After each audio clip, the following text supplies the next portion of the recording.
What's going on? YouTube, Twitter, Instagram, all platforms. Welcome to another New York Giants Full Access tonight with a special guest, Mr. Copizzle. And that's me, baby. Intro, then we're gonna be right That's back. me. Welcome to New York Giants Full Access with Bigpatssportstalk, where you get the latest and realest Giants news and content. Don't forget to like, share, and subscribe.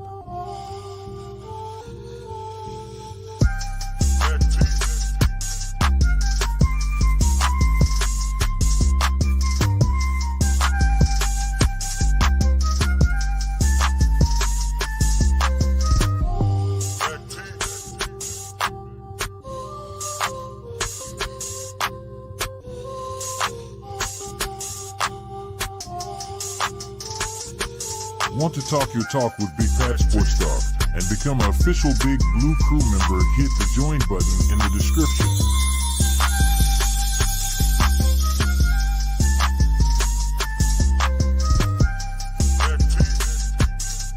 Wanna look fly is some Bigpatssportstalk merch? Head over to the Big Pat Sports shop and grab you some gear. The link is in the description.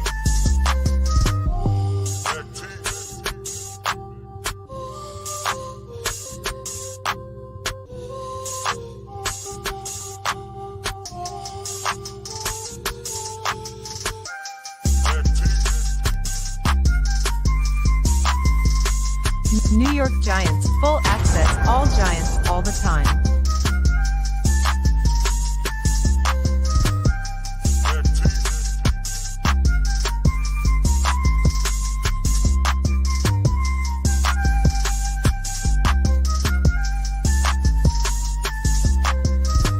All right, Giants fans. New York Giants Full Access is now live. Enjoy the show. All right. After the intro, Big Blue Crew in the building with a special guest, Copizzle, man. What's going on, man? Glad to have you on the show. It's been a long time coming, man. Been watching your content for a long time, and I just found out that you've been doing this almost 2 decades. I did not know that you were the original Giants YouTuber, man. So, right, let them know who you is, man, and tell them about Copizzle, man. Give them some of that magic, brother. Well, first of all, I appreciate you guys having me on your channel and your platform. Love what you guys do. I just, I've been doing this a long time here on YouTube, just supporting Big Blue. If you're looking for somebody to give it to you the way it needs to be given to you, well, then I'm your guy. Post game videos, reactions, 60 minutes. Yeah, that's right, 60 minutes all damn day, every day. Just trying to teach these young men how to be real men later in life, because I know everybody doesn't have people to look up to, but I can be that for many people. But anyways, nevertheless, just really happy to be on here and talk some Giants football with you boys tonight. Cool. And it's a thing that we were talking about backstage, man, about just being an actual content creator that gives actual opinions and not, pandering to the fans or the negativity and everything. So I want you to tell them what you think about this Giants team going into this year. As you know, here with the Big Blue Crew, Big Blue, greatest show on turf, Big Blue edition. Just tell us what you think about the Giants going into the season. What are some of your likes and your dislikes so far going into the season? Man, honestly, there's a lot of the opinion of that's the national media, right? And you got, there's a lot of content creators out there who have a hard time creating good content that are pretty negative about this team. They don't think this team can win 6 games, something like that. I'm actually really positive about the Giants. I think this Giants team can actually win the NFC East. I think they can be a double-digit win team. I think when you look at everyone wants to talk about 2023. I think you got to look at 2022 as the reason why that is the case. I'm really positive because, first of all, Daniel Jones is him. Okay, I don't know who else needs to understand this, but I don't know who needs to really to get where I'm coming from. But Daniel Jones is a really good quarterback. He needs to have some pieces put around him to be successful, just like any other quarterback in this National Football League does. So the fact that we got Daniel Jones makes me happy. He needs to stay healthy 100%. When he gets hurt, the season goes down the toilet, just like it always does. When he stays healthy, like he did in 2022, we go to the playoffs. It's really that simple. I'm positive about our offensive weapons that we have now. I don't think losing Barkley was that big of a deal as some people make it out to be. In my opinion, when Daniel Jones was healthy, he was the best player on the offense, not Saquon Barkley. I'm optimistic about the offensive line. I love our skill position players. I love Malik Nabers so far. If Wandell can stay healthy, I think he can be great. I think Jalen Hyatt can have a big season. Obviously, nobody loves Darius Slayton as much as I do. And defensively, I think we're going to struggle early on because we have some young guys out there. But as the season goes on, I think this defensive unit, most notably the pass rush, is going to be really good. I think when you look at the last decade, this pass rush is probably the best pass rush that we've had since our last Super Bowl. I 100% believe that. So obviously they need to stay healthy, but I don't know how many guys playing Dexter Lawrence in the NFL is better than Dexter Lawrence.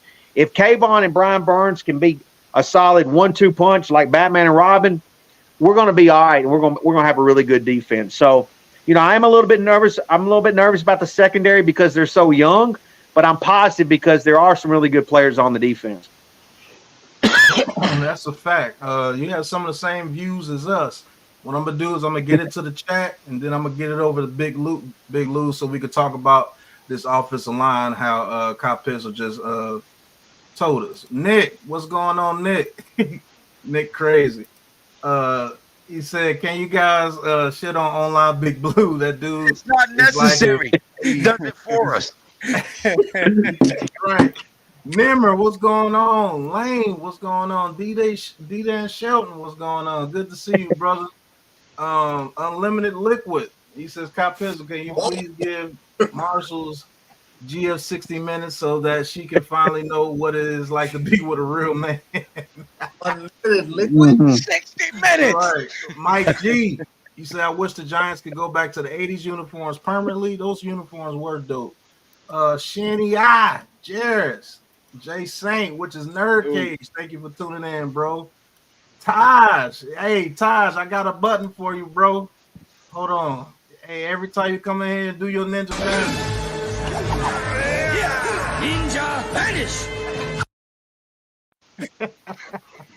Hey, Taj in the building. Average Beast in the building. Mark, what's going on? JC Rhythms. He said, what's good, Big Pat and Big Blue Crew with Copizzle. Some of the best and only giant content creators. Much love to y'all. Bless up for continued success. And let's go, Big Blue, 11-6. You already know shirts are made. Get them in the G Nation's sports shop. Hey, Yes, sir. Come copy your 11-6 Believe shirt. Right. William Koza, what's going on? Dang, everybody in here tonight. The real multi, what's going on? Ghost Dog, what's going on? Copizzle. Right. Big Blue Doja, what's going on? Jesse Rivera, what's going on? I've been telling people I'm good for business. Mark Stewart with the $5 super chat. He says, salute Copizzle in the chat. Blow that whistle. Facts. Little Bulldozer in the building. What's up, Mark? Steady 079, what's going on? Jay Lay's already in the building on the on the panel. Data God, what's going on? Tudo, what's going on, Tudo? Tudo. And nope, Slade. Slade got the information before I even put it out there. He already knew he was coming on the show. Who else in here? Heavyweight champ. He says, woo! Can you feel the electricity? Big Blue Crew has 60-minute man on, and watching is the only man to get out of the Cobra clutch. Woo! Sally Rand, thank you for tuning in. Starcon, thank you for tuning in. Nathaniel Wright, thank you for tuning in.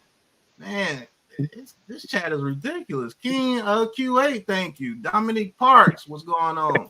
DJ is the Terminator. He said, "What's up, Big Pat and Pizzle? We going more than 60 minutes tonight, baby." Oh, yeah, buddy. Evans, what's going on? And last but not least, Honey Badger, what's going on? He says, "My brothers, God bless all. Hope everyone is doing well."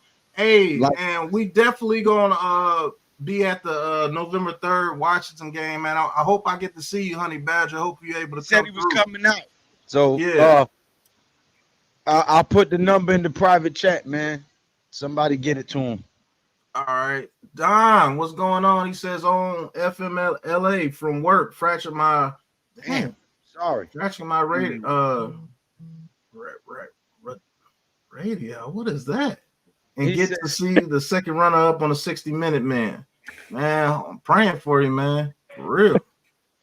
But we we got a special guest in here, and first and foremost, we're gonna get to Big Blue Lou. You know, he's the trenches guy, he's the blitz squad. He talks about the road graders on the offensive line. Let's talk about this offensive line going into the season, because me personally, I do think that this is the most important part to this team. Definitely. I think this team goes as the offensive line goes. So that's what you think about the offensive line going into it. About that, any NFL team does not move an inch if that line doesn't move. People can say the game has evolved as much as they want to, but the basics and the fundamentals still apply. It is a game of inches. It is the ultimate team sport for a reason. All 11 guys have to know what they're doing and be fully committed to doing that job, okay? In unison, not off step, not off beat. You can't have two left feet and be out here trying to salsa dance. You know what I'm saying? So the offensive line is the key and the cornerstone to this whole offense. And the fact that I was ahead of the curve saying that Evan Neal, his footwork still wasn't on par. He still was hampered by that injury. We were going to see Illuminor at right tackle, and Van Rotten was going to get signed to be our right guard. Now, all we need is JMS to go ahead and get over that shoulder injury, and this O-line can gel, and we will see Evan Neal either get traded or slid to guard somewhere, because I do not have faith in that dude being a tackle. Not at the right tackle position anyway. Maybe he'd have more success at left tackle, but since he's come out and said he's willing to play wherever they need him, it's more feasible that he's going to end up at the guard position, or maybe even being the swing tackle behind Illuminor and Andrew Thomas. We'll see how that plays out. But as far as the defensive front, that front seven, man, I think we have the best front seven in the NFL right now. And that's without them gelling and coming together. By week 6, there will be a monstrous defense, and people will have a hard time to move that ball against the New York Giants defense. So all in all, man, I'm impressed with both sides of the ball on the line. I need JMS to take that second-year leap that we all expect him to take. And if Illuminor could solidify that right side, we already knew what Andrew Thomas is going to do. John Runyon is looking good alongside there. So I think this O-line is going to be at least, top 15, top 19 in the NFL. And if we can get 19 overall play out of this offensive line, I think Daniel Jones is going to light him up. He's come back with a chip on his shoulder. He's heard and read all the bullshit that has been said about him. The fact that they were willing to try to make a trade and go get another QB. And I respect Joe Schoen for being forthright and coming out and telling them, hey, look, you're not even running right now. God forbid you're not ready. We might have to draft a guy. So he was up front, kept it 100 with him, dealt with it like a man. Daniel Jones handled it like a man, worked his ass off to get back ready. And I think that he is focused. He is laser sharp. And once this O-line gels, man, it's off to the races with Nabers, Hyatt, Robinson, and with Slayton being your number 4, your guy coming off the bench and being impactful. Greatest show on turf, Big Blue version, baby. You already know what it is. 11-6, division champs, NFC champs, contending for that Lombardi.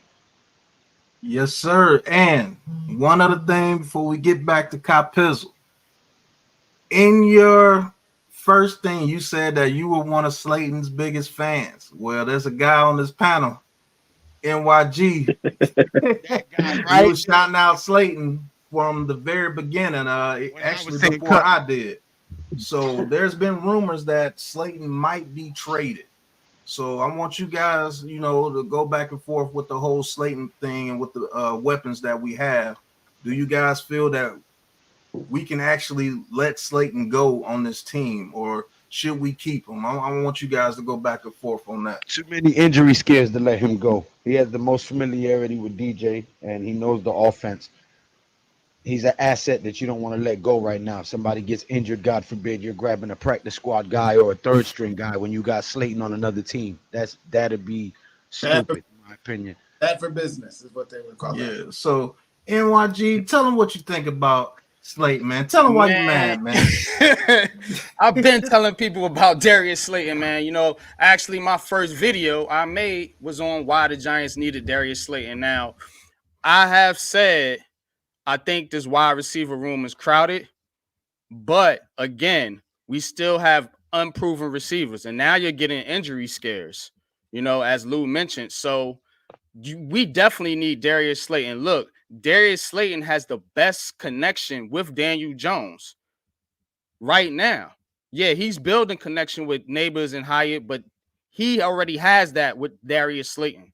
So say what you want about Darius Slayton, but again, he is a consistent, proven receiver who has produced in a bad offense.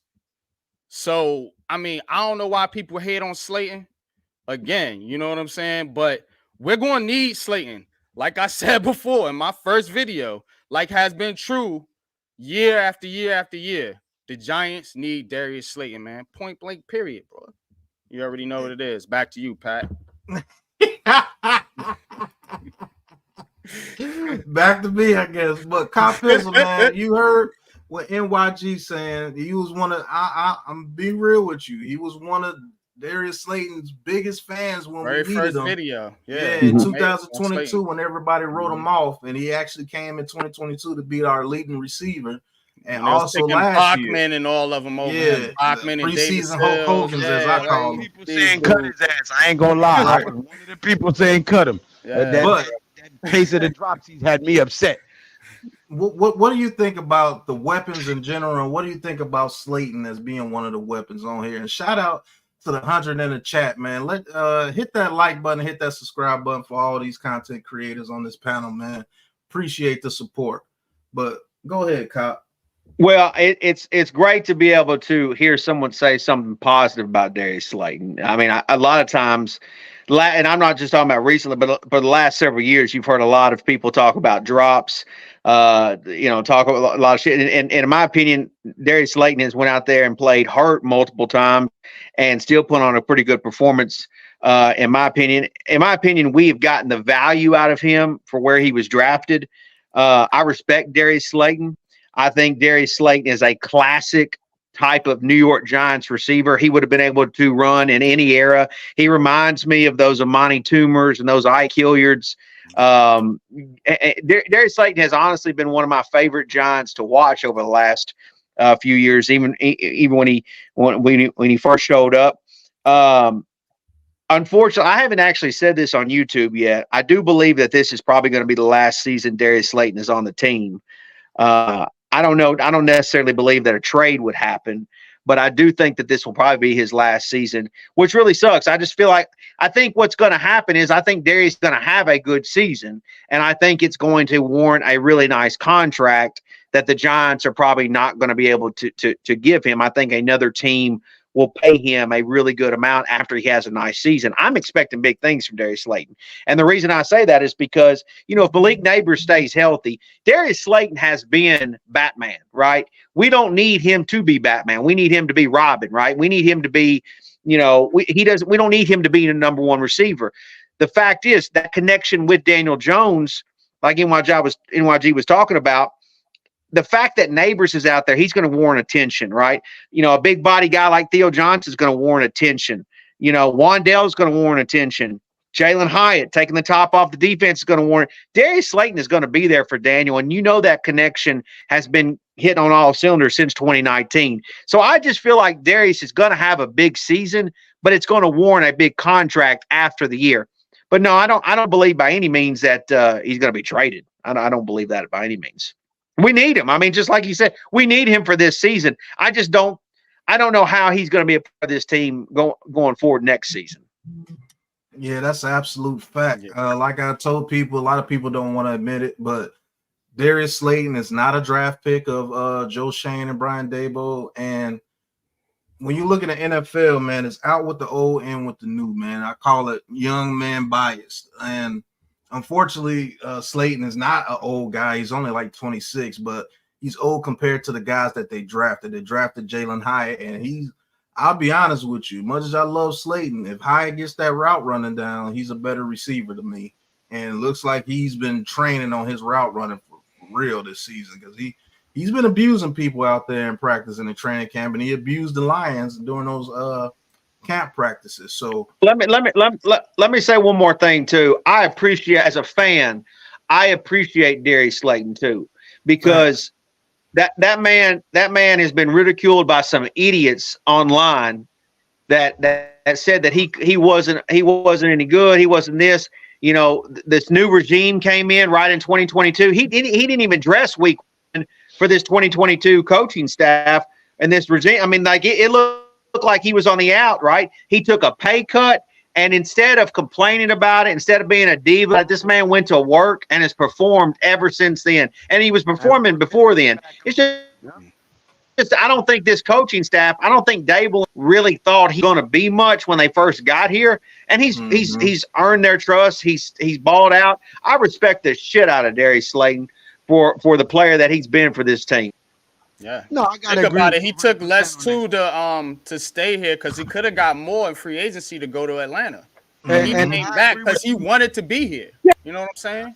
I agree with you on Yeah, all of and them. that's why I'm saying I appreciate him. But Me too. I can Absolutely. also see them letting him become an asset this year, and because they have those young guys, let him get some trade value up, and I can see them trading him, you know, for a potential draft pick or a cornerback or something that we feel we still need on this team I was gonna ask. next year. I don't think they'll do it this year. I Yeah. think they'll allow him to, you know, get some numbers, get some stats, and have some people interested in him, and then trade him. That's what I think they're gonna do. So Lord willing, nobody gets hurt, and he doesn't have to be Batman again. if he does go out there and he has a great year, you know, years like he's had in the past, you know, what do you think would be fair for us to? What would you want? What do you think would be fair for us to get for him? What would y'all want for him? what would be fair? 6th round pick, right? He was a 6th rounder. 5th rounder. Okay, To be Fifth fair, round. I think fair value for Slayton will be between the 3rd and the 4th. in the fourth. And to 3 be and honest with you, if they were to trade him, it would have to be this year, because after this year, he has no contract ties to us. He's a free agent he's after a this free year. agent. So Yeah, he could just walk. Yep. yeah, you would have to do that this year. But fair value, I believe, will be a 3rd or a 4th, especially if he's showing that he's still the same guy. But I think this team needs Darius Slayton, because But that's go ahead. well, no, I was going to say, Pat, that's the thing about what's great about Slayton is you got him for a 5th round pick. So it's like, even if you traded him for a 5th round pick, the fact that you've still got the value back. you've been able to use him since 2019, and you flipped him for the same price, and you got years out of him. That's the thing. Is like he's a buy low, sell high kind of guy. You know, at this point, like he's pulled his weight, in my opinion, and that's why I think every Giants fan, anybody that rocks these colors, should support that man, because he has honestly brought value to our team. And you're talking about a team that has struggled with 1st round draft picks over the last several years. Right? I mean, where the hell is Kadarius Toney at? Right? Where the hell is DeAndre Baker at? Right? And Jarius, You know, I mean, there's so many failed draft picks early in the draft. A guy like Darius Slayton, you should appreciate, because you get him in the 5th round, and he's produced way more than a lot of these dudes. Facts. And I mean, that's the whole thing about, I say, with these people on Twitter, and just these young Giants fans, man. It's all about the clout. It's all about, if he's not in the media and he's not ranked top PFF or one of the top guys you want to get in a fantasy draft, they don't appreciate him. He's trash, or he's not worth anything. It was people on Twitter earlier today saying Wan'Dale Robinson is not a good pick that we picked in the second round. I was like, man, do you see the little guy play? The road is coming, bro. Like, you gotta let these guys develop. Like Eric Gray, like everybody was off of Eric Gray until he came into the season and shown that, hey, look, he got some burst to himself. He's in the second year. He's learning. He's learned more things, and he's playing faster. You got to think. When you're out there thinking about what you need to do, you're going to play slower than what you really are. But when you start to play and you're not thinking, you become that much faster. That's why the fundamentals are necessary, so it becomes second nature. So you're not out there thinking, you're just doing. Yep, you're just doing. And when you're just doing, you're faster, you're stronger, you're more sharp. You know things are coming. But speaking of developing and getting players to be what they need to be, we actually got a legit coach on the panel. And coach, chop liver, but coach, we got coach on the panel, man, and we've been talking about this defense for a while. So I want coach to come on and tell us what do you think this defense is going to be with the new additions that we have this year, and then I'm gonna let you get your one-on-one with Copizzle. So, coach, tell them why you're mad, son. You're muted, coach. I'm not mad. I'm just sitting, listening, and enjoying the conversation. But as far as this defense, I am really stoked. I really am, because thank you, Kay Adams, for bringing to light something that I didn't realize. 81 pressures from the 1-0 tech. The next closest is 16. And now you have two dogs on the outside who can bring pressure. Because what I always tell you guys in terms of pressure on the quarterback, everyone talks about the edge. I said the most deadliest way to get to the quarterback is straight in his face. So they can do certain things, slide out from the edge if you get a gap. But if it's in his face, it's very hard. It's even hard to see down the field. So that's one of the reasons why I'm stoked.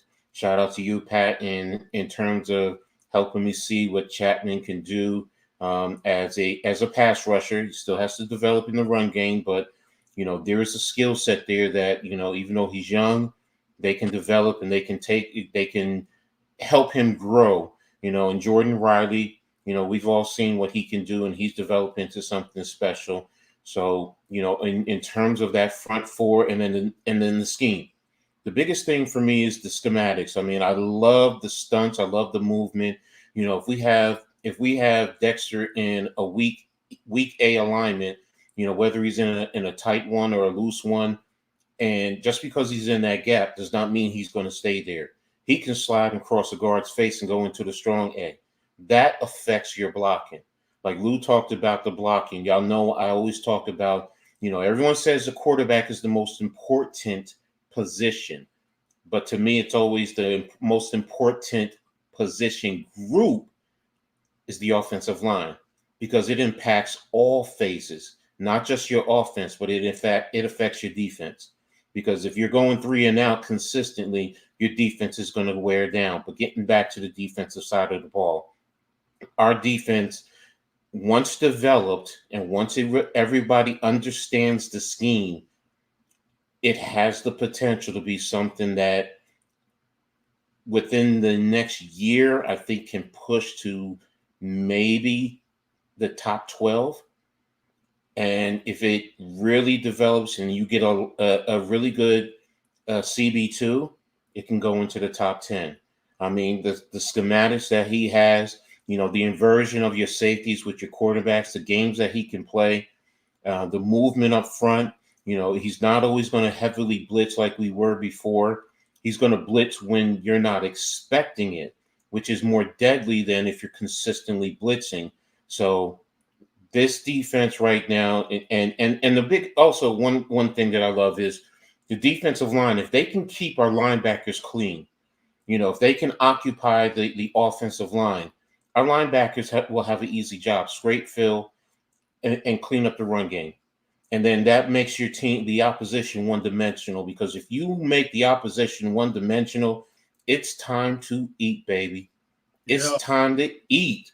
And what did LT always say? Go out there like a bunch of crazed dogs. That's what you want. That's what you want. And then you want to make the opposition, since we're going to be playing him in the first game, you want to make the opposition see ghosts, feel ghosts, and get smacked around by ghosts. Hear them steps. So that's why when I sit and I look, not just at the player, the full concept of everything, the coaching, the players, the development. And YG always talks about Coach Henderson and his development of the defensive backs. Now, I understand they're young, but this man can develop some DBs. And that's all we really need. You got the front pretty much set. If you can, safeties, I'm comfortable with the safeties. I just don't want to see a Darnay Holmes out there on the boundary. That's. Now, if we're playing straight zone, I'm all right. I'm straight. I'm fine with straight zone. I just don't want to see that man consistently out there, because if we go 2-man, he's going to get toasted. You're going to need to put butter, syrup, and jelly on him, because you're going to have a meal from him. So, but this defense, if everything comes together, it's going to be something special, man, because we have 4 actually, if you include Bobby O, in terms of that front 7 right there. Go ahead, y'all got it. Now that's football breakdown for y'all right there. I know a lot of people that went over y'all heads and y'all thought that shit was real ball breakdown. Pause. Thank you. Right. Right. That was a Pause. But Kyle, what you think about the defense going to this year? Well, I want to elaborate on what Coach was saying. He's talking about Darnay Holmes. I think Drew Phillips is going to take that position from. I don't think we have to worry about Darnay Holmes as much. I think Drew. I mean, you look at what Drew Phillips has done so far in training camp. He's coming out of Kentucky. Even got some preseason action today. I think he's going to be a really nice slot corner for the Giants. And I question what role Darnay Holmes is even going to have on this team. I get where Coach's concerns are, but I really do question on what his role is going to be, because he's obviously not going to be CB2. But I question on his role on this team for this season. I really do. Gunner, he's a gunner. But to go on to what say, ask. Yeah, what was your question again? All right, what was your question? You said. What was the question that you had before that? Yeah, about the defense. Like, what do you think this defense in total is going to be this year? As far as just how do you feel that they can compete in the NFC East and against good teams like the Bengals, and I think we play the Ravens and teams as such as that, like the Eagles. And then how do you think we can compete with those guys? Do you think we have the talent on the field to compete with those guys? In my opinion, I believe that any team that may be a heavy run team, like a run first team, I think that the defense is going to be able to control that kind of team. I think we're going to have a really nice run defense. Going back to what Coach said, when you look at this particular this defensive coordinator compared to Martindale, he's gonna condense things down inside the 20. Martindale, when they were in the red zone, that man was still blitzing. He still was real reckless with how he was using his blitzes, and I agree with what Coach is saying. I think when he does blitz, I think it's going to come as a surprise. And whereas Martindale, you're actually looking for it, pretty regularly. But when they go against a run first team, I think the Giants are going to be able to, sustain a good defense. I question on what happens when they play a pass heavy offense, an offense that has multiple talented receivers. For example, week 1 matchup, I know it's not going to be this case, but when they could have went against Justin Jefferson and Jordan Addison. I know that's changed now since injuries have happened, but teams that have multiple receivers that are really good. For example, you brought up the Bengals, right? What happens when they go against T. Higgins, and what happens when they go against Jamar Chase and Joe Burrow if those guys are healthy? That is where I question on how will this secondary perform, right? Because I do believe in Banks, and I'm with Coach. I do like these safeties, right? I mean, I think Pinnock is a good player. He's definitely surprised me. I think Newbin can be a good player. I think Belton is a risk. I think these guys are risk takers that are going to get better. I have confidence in Belton. I honestly do. But they're still young, right? They're going to make mistakes. I mean, they're still fresh in this league. So I question on how they will perform against those type of teams that have multiple talented receivers. Yeah, that's a fact. Like NYG has been saying the whole off season, if we do get exposed, it will be in the secondary for sure. That cornerback 2 position, Cordell Flott and Nick McLeod. I actually want Nick McLeod to start over Cordell Flott. I like McLeod. Yeah, I like McLeod. And look, I think the pass rush too can help the secondary, right? I think if the pass rush can be something, right? If it can just produce, if we can get that interior pressure along with that off the edge, if we can create, I'm interested to see the totality of Isaiah Simmons' seasons, right? What are they going to really do with him? I noticed that, when they've even had him do a little bit of safety work, do a little nickel cornerback. They've had him in line. They've moved him all over the place. What is his role with this defense for the whole season? I'm really just interested to see if we're able to generate that pass rush that I hope we can, because if we do, I think that's going to really, really help that secondary out a lot. Mm-hmm. A great pass rush could be the ultimate thing for your secondary. Go ahead, Lou. So, question, right? We've all read people saying stuff on Twitter and heard people saying stuff on platforms about what if the Giants bring back Adoree Jackson? Would he be good in Shane Bowen's system, since Shane runs a zone, predominantly zone type defense, knowing that Adoree Jackson's skill set is more suited for his own defense? What would you guys think if they were to get him on like a 1-year veteran minimum deal, just to help bring some of these rookies up to speed through this season? I mean, I wouldn't be against it, but I do really want to see what these young cats could do, because you got to find out what these young cats could do. Cordell Flott is going into his 4th year. He doesn't have a 5th-year option, so next year will be his last year.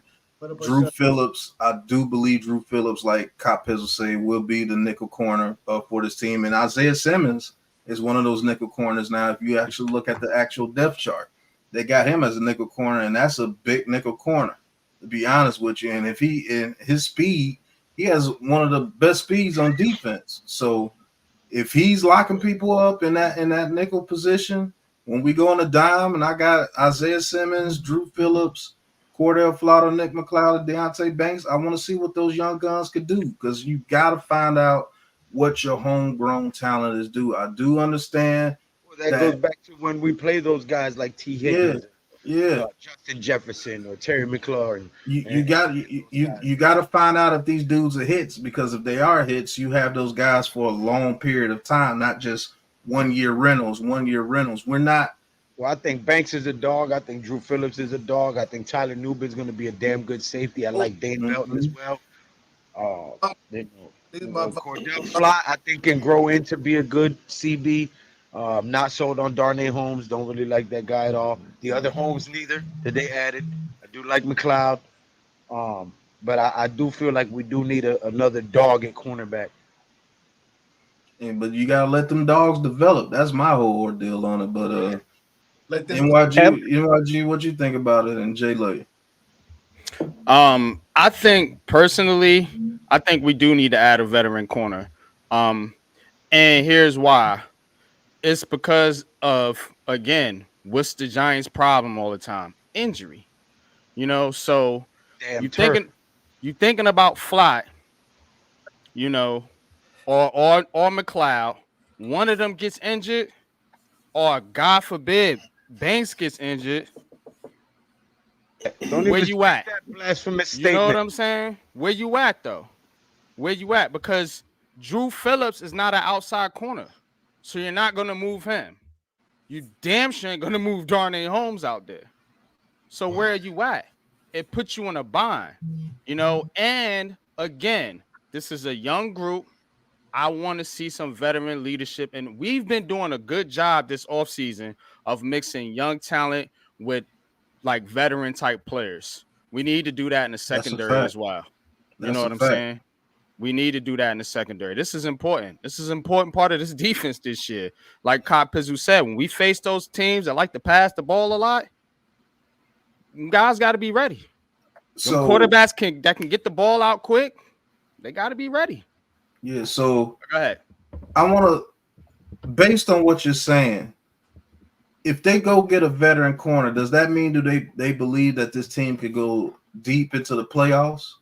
Because when you bring 1-year rentals like that they're in win now mode. Yeah. If you're in win now mode, yes. I think they would have got a corner 3 weeks ago if they were in win now mode. And I'm not saying that they believe this team is not going to be a good team and not a playoff team. Obviously, they believe this team is going to a playoff team. Who's to say they're not already scouting corners that might get cut from other teams? Because that's the point. But no good corner that's worth something like that is going to get cut unless it's like a huge. They got too much depth. Yeah, they got a lot of depth and he has a huge contract they want to get off of it. So you're not going to get somebody that's going to be like a legit number one corner. I think the best corner out there right now is Gilmore, and Gilmore's not signing with anybody. And I doubt if he would come to the Giants. And then you got a Killer Witherspoon from the Rams that was actually pretty good. And I still don't know why he hasn't been signed. I just seen that the other day. Killer Witherspoon is still out there. But when you do things like that, it's like a 1-year rental. Like when Gilmore went to the Cowboys, it was like a 1-year rental because they believed they were a Super Bowl team. But J-Lay, how you feel about that, bro? I wouldn't mind having somebody that we can get for the low, some type of depth piece or something, just for like you was saying, injury and everything. But these young pups got to get off the porch sometime. You know what I'm saying? They gotta be able to run around the yard. You know, have the same tree. You got to let them play, man. And I mean, the only way that you're gonna really learn in the NFL is by baptism by fire. You got to get out there and you got to do it. You know what I'm saying? You can only watch so much. Like you said, Floyd is in what year? You know, we've been hoping that he was going to step up for a minute now. Now, if you bring back Adora, he's probably going to want some money. You know, so I think the young guns should need to take over and live or die by that. Because I mean, anything else, you're just hindering. You know what I'm saying? The rest of the DBs, the young guys, you're just hindering them. Yeah, you could go the trade route though. You know, you could take and flip a third or fourth round pick and go get a corner. Nah, that's where Darius Slayton comes into play, because I know for a fact if they call the Saints and say Darius Slayton in a third or a second rounder for PS2, the Broncos will surely listen to him. I know that for a fact. Or if they went to the Saints and did Slayton for Marshawn Lattimore, I think they would listen to that most definitely. But I mean, what do you think just about the young guns on this team, period? Who do you think steps up this year? Who do you think that we're going to depend on as far as the real young cats, the rookies to the second year and third year guys? Who do you think this team is going to have to depend on going through this season? I mean, are you talking about defense? Are you talking about the whole both sides of the ball? Yeah, both sides of the ball in general. Who do you think we're gonna have to depend? I mean, I think training camp has already shown you that Malik Nabers is a big role in that. I mean, Nabers it's almost like Nabers has instantly came in and has instantly been a leader on this team. Instantly goes into captain status. You know what I'm saying? Like you can just tell, in my opinion, that they are going to feed off of his energy, what he provides for them. And look, I mean, the thing that the Giants desperately need to do is, you know, if they can't convert scores, right, get field goals, they need to at least move the ball up the field so that they can at least punt the ball and put the offense up situation. Our offense hasn't been moving the chains, hasn't been getting first downs, and constantly putting the defense in tough situations to have to maintain and hold because the offense can't move the ball off the field because there's no playmakers, you know, out there to make plays. But look, I think Nabers is definitely one of those guys. I think Banks is one of those guys on the defense. You know, going back to that secondary, that's kind of one of the only few. That's only like the only unit on the team really doesn't have that veteran leadership. You know, every spot pretty much has a veteran leader. I think Bobby O'Hara, he's going to be a big leader for this team. I know you mentioned just young guys, but you know, they're gonna lean on those edge guys too, right? Burns and Kayvon. I would definitely still consider Kayvon a young guy on the team, but the culture to me of the Giants has started to change with guys like Kayvon and Nabers, in my opinion. So the Giants that you used to know a year ago, 2 years ago, I don't think that Giants culture exists anymore, because I think some of these new guys that came in and have completely taken over the locker room. They started to develop an identity for this team. The Giants were not Giants. One thing, and matter of fact, Big Lou, and I want to reiterate this: you're talking about identity. Look what just happened last week. Everybody, this national media goes around talking about how the Lions are a sneaky a Super Bowl pick, right? A real physical team. The Jets kicked their ass up and down practice and on a preseason field all week long last week. So I don't know why anybody would sit here and take the.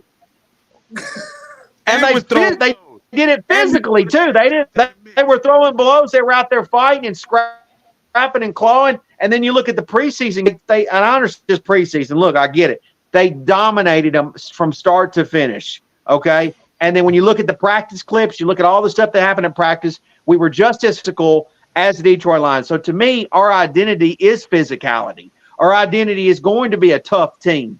So to me, that has happened because of guys like Nabers, right? He's coming in throwing punches instantly. It's happening because of a guy like Drew Phillips. Guys like that, or it's happening because of a guy like Drew Phillips. Infects the locker room. Yeah, they're infectious. And so to me, Kayvon's another one. Competition, yeah. You know, and just testosterone, you know, pause. Yes. Blew up. It's like when you get a group of guys competing in the gym. You're either going to work out harder because you want to outdo him. You're going to dribble better because you want to outdo him. You're going to run faster because you want to outdo him. It's competitiveness, and that shit becomes infectious. And when you got a team that gets infected like that, the culture starts to build, the identity starts to be defined, and you start winning. And once you start winning, it's the snowball effect. You start to believe. You start to gain the confidence, and it all starts to gel. That's why I'm telling you, it feels nostalgic this year. It feels like the season when they asked Eli, did he feel like he was elite? And he said, yeah, I'm one of those guys. I'm in that sphere. And they was all talking shit on the news and this and that. Oh, Eli thinks he's elite. Da, da, da. And they came out there and smacked their ass. But I think this team has changed because of young guys. I really do. Definitely. Our rookie safety that's coming off a little injury just came down and smacked a 350-pound man. Third string. Yeah. Third string. Talking about Nubin on that run play. What? Go ahead, Coach. One thing that, with everything that you guys are talking about, you guys are 100% correct. But here's the thing, the biggest thing. They're taking on their head coach's personality. And that's a big factor, because Dable is that type of a dude. He really is, you know, and he's but I'm saying he's brash to a certain extent. He's not arrogant with it, but he's confident, and he's allowing the players to be who they are. But they're also bringing in players that, shout out to Shane, that he knows will mesh with Dable. Because if you bring in players who don't mesh with him, then it's a conflict. You got to bring it out. But you now have players who are confident in their abilities, but they're also buying in to Dable, and that's what's most important. You know, there's some guys who are going to be quiet and stoic, you know, like AT, but AT can play for anyone. But then there's other guys, like you're saying, like Banks. You know, Nabers. like Nabers, like all these guys. Phillips. Theo Johnson. Think about the personalities of these guys. and think about Dable. We were yelling, we were going crazy with Dable, myself included, with some of his antics on the sideline. But now, if you think about it, the players that are coming in now are going to meet his, and you know what? First and foremost, they're not going to take it personal if he goes like that, because those players want to be coached up. Yep. And sometimes, you know what? I'm sorry, Lou, you're going to sit here and say your little pause thing, but players want to be coached up hard. Pause. Super pause. No, that is the saying. They want to be coached up hard. They want a coach that's going to yell at them when they need to. They kick them in the ass when they need to, because it's going to make them perform. You were talking about the competition. I told my son yesterday at practice, because he was like, why even when I do it right, you still tell me something I can do better? I said, because if I'm taking the time to tell you where you can correct something, it's because I see how great you can be once you fix it. Exactly. If I thought you was trash, I'm going to move on and be like, yeah, good job. And go give that energy to somebody who I think can be great. Hey, but That's something true. I want to mention something. Shout out to Jay, man. He just said something about Kayvon. I don't really agree with what he says. Cop, sorry, man. I don't believe Kayvon can change the culture. His personality doesn't lead itself to culture change. Nabers, Phillips, those guys are culture changers. I totally disagree with you. I think Kayvon Thibodeau is the thing that you really need on this team. Because first and foremost, a lot of people didn't recognize when we were what's going on, Darius? When we were doing the joint practices, Kayvon Thibodeau was one of the only guys that was saying, hey, DJ, go out there and get it done. That means something. When one of your top players go out there and they're on you like that, pause, like, hey, look, I know you're a good player and you need to go out there and do what you need to do. We didn't have many of those players the past couple of years that would actually go tell DJ when he does something wrong or messes up, hey, you need to do that better, or hey, we believe in you. We know that you can go out there and do it. You got the pieces now, so show us what you really are. DJ actually needs that as well, and that's a big thing because we didn't have players like that. Dexter Lawrence, he's coming into it a little bit, but Dexter Lawrence is the dancing bear, man. He's one of the big jolly guys. He just goes out there and he does what he's supposed Funny to guy, do. yeah. Yeah, he's a dominant guy. But Thibodeau is that guy that will hold people accountable. Whether you like his attitude or not, whether you think he's just here to be a social media giant like Strahan, which he's going to be. He's already been trained for it. I already told people before he was drafted. He was trained for that before he was even drafted. He knows what's going to happen, and he has to get those victories in the league to get it done, and he's going to do it, whether it's with us or without us. So he puts in the one of work. those guys is going to hold Daniel Jones accountable. He's going to make Daniel Jones believe that he can go out there and do it. I think Brian Burns is one of those guys as well. And to be honest with you, Tyler Nubin's going to be one of those guys too. Yes. Once he gets into the league and figures out everything, he's going to be one of those guys. And just the presence of Malik Nabers, period. See, when you have a guy like Malik Nabers on the field, you know damn well you're going to have to get him the ball because he's going to be open. And you don't want to be that guy, that quarterback that can't get your superstar the ball, because you want to know why? They're going to look at that and they're going to be like, okay, you're not it. If you can't hit this monster wide open in the middle of the field, you're not it. Because if Nick Mullins can go out there with the Vikings and throw for 300 yards because Justin Jefferson's going off, you damn sure better be able to get the damn ball to Malik Nabers. You're a number one round pick, a number 6 pick. So there's a lot of pressure on DJ this year. He's going to have to put up stats.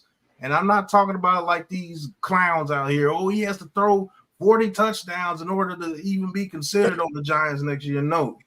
He's just going to have to go out there and do what he's supposed to do.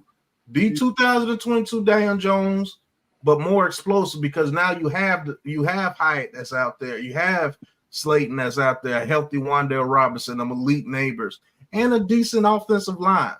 So I am extremely, extremely happy that they got the offensive line and got a weapon for him. So he's going to have to go out there and perform. And you got guys like Kayvon Thibodeau that I believe that's just grown into a grown man this year. I gonna agree do with some things this everything year. you said, except I need him to be the same guy from 2022. No, because he was doing way too much running because we had the slowest wide receiver I'm core. talking about the same guy as his efficiency. His efficiency that year was tremendous. No, And facts. he was getting the ball to Richie James. And if I you don't could get the care ball to about it. Richie James, Wandale Robinson can do what Richie James can do 5 times better. 100, So, yeah, 100%. Yeah. And then you got Malik Nabers on the outside. So if he's that same guy in 2022 that was locked in, he's going to be better.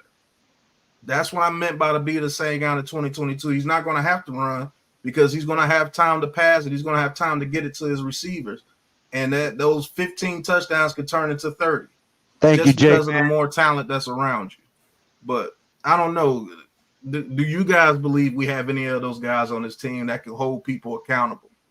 That's definitely, yes. And sometimes as a coach, you want your team to be player led.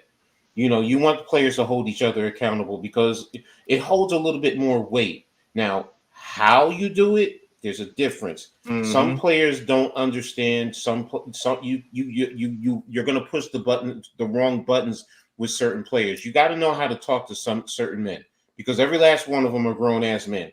You know, so you just got to know who you can. You know what? Jump down their throats in a sense. Shut up, Lou. Don't go there with me. Please don't go there with me. But who you can really, get after and who you can say, you know what, yo, bro, let me pull you to the side and let me talk to you real quick, and talk to them one-on-one. So, but as a coach, I love it when my team, they take on my image, but then it's player-led. I put it in your hands. You guys know what to do. Pause. Let me just go ahead and focus on making sure everybody's doing what they're supposed to do in practice. Make sure the coaches are doing what they're supposed to do in teaching you, developing the game plan, getting the scouting reports, because I have so much more to really worry about. If I can put it in my players' hands, boom. That is going to be a recipe for success. And yes, Pat, we do have those players on this team. Even Thomas, he's one of those players. He's just a quiet one. But you know what? When he speaks, everybody's going to shut up and listen. Everyone. So everybody going to shut up and listen when he speaks because he doesn't speak that much, but his play speaks very loudly, and unfortunately, he doesn't get his respect that he's due. And that's But I just one more thing before I let everybody else go. I picture the Giants team like us here with the Big Blue Crew. There was a couple of days ago, me and NYG and Wells, we were doing I forgot, we was doing a StreamYard. We was working on OBS and how can I do this to make the show better and everything. And at the very end, NYG was like, hold up. Dude, be you. What are you doing? You don't need to be like anybody. You don't need to be like ESPN or anything like that. Pat, you've been doing this for a minute. What the fuck is you doing? Do you? That's been working the whole time. What are you doing? That's leadership. That's leadership amongst your peers. When Lou speaks, don't nobody go up here and go, oh, Lou, you don't know what you're talking. No, we listen to Lou because Lou has lived life. He knows a lot of things about life. Why wouldn't you listen to a guy like that? Why wouldn't you want a crew full of leaders that understand that, hey, sometimes you might be a little bit better at this than I am, so I'm going to listen to you. Or Lou, as far as getting things done, as far as communicating with people, he's the best at it. And everybody on this team knows that, hey, look, if we need somebody to go out there and get something done, more than likely, Lou's going to be that dude. You ain't even got to ask him. He already on it before you even talk to him. He's like, man, I been did that. Well, I don't know what y'all talking about. I been did that. Coach, when it comes to the football stuff, you think I'm going to sit on here like these goofies on Twitter and tell Coach, oh, you don't know what you talking about. The man's been coaching his whole life and coached every level of football besides the NFL, and probably could have went to the NFL if he wanted to. Unfortunately, health reasons and things of such. But guess what? We respect Coach to the fullest, and we listen to what he got to say. NYG, the business aspect of it. The man owns his own business, just like I own my own business. Why the hell I wouldn't listen to NYG and take his opinion and put it in a plan? Even Alex that just came on here. Alex is dope. Alex is literally in the building at age 20. Or I think you just turned 21. So he's able to drink now. Yeah. So, All right now. right. All right now. It's called a team for comedic relief. I'm just here for right. Even J-Lay, he has comedic relief, as you call it, but J-Lay is important to the team too. When J-Lay was gone for months, everybody, man, what's going on with J-Lay? J-Lay, what's going on? And then he appears with a joke. Oh, okay, he good. All right. You know what it is? You know what that is, Pat? It's being men. Since the beginning of time, men have been able to delegate. Okay, you're better at building, you're in charge of building. You're better at hunting, you're in charge of hunting. Hey, you're better at fishing, you fishing. Okay, hey, oh shit, you're good at freaking everything else, you do everything else. No ego. As long as we all working towards the same goal, then we're pressing towards it faster. But a lot of people are crabbing the bucket mentality. That's why. And Pat, just like you said, I want the Giants fan base to get back to get to that. I feel like Giants fans are always arguing and big. Fuck the Giants fan base. I want the Giants organization to get back on track. The fans that get with it, great. Fans that fall by the wayside, so be it. And that's a fact. To make videos and vent about how I felt and give my opinions, not to listen to everybody else's.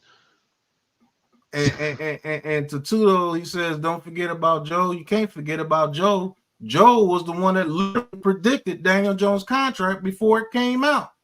He said, look, Daniel Jones is going to ball out 2022. He's going to sign for a big old bag of money. And guess what?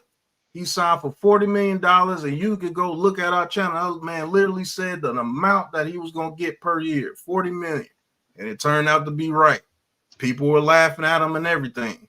Guess what? Joe this past, we were worried about the run game. He said, man, I don't want to hear that shit. We're going to run the ball. Guess what we just did against the Lions? Ran down their throws 158 yards, 50-yard touchdown. It's called, hey, look, when somebody speaks and they're part of this team, we take it to heart and we listen. And right or wrong, we're going to roll with our people. What's the update on Tracy? Oh, low ankle sprain. He fell out. Hey, he pulled a soccer move on us, bro. Everybody thought that his season was over the way he fell.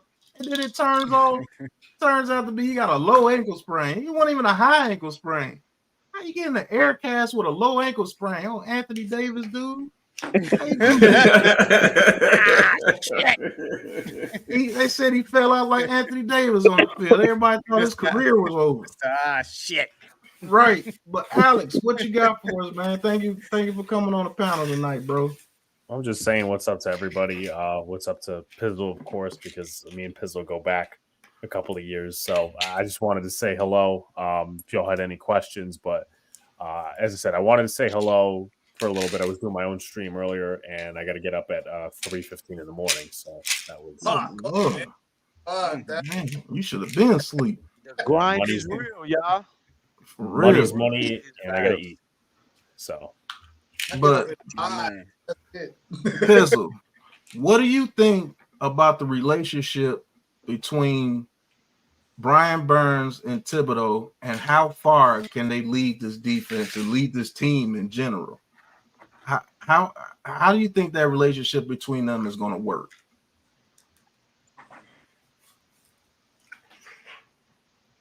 I'm really positive about it. I think, like I said early in the show, I think it's going to be the best pass rush, and it's going to be because of those two guys, in addition with Dexter, that we've seen since our last Super Bowl.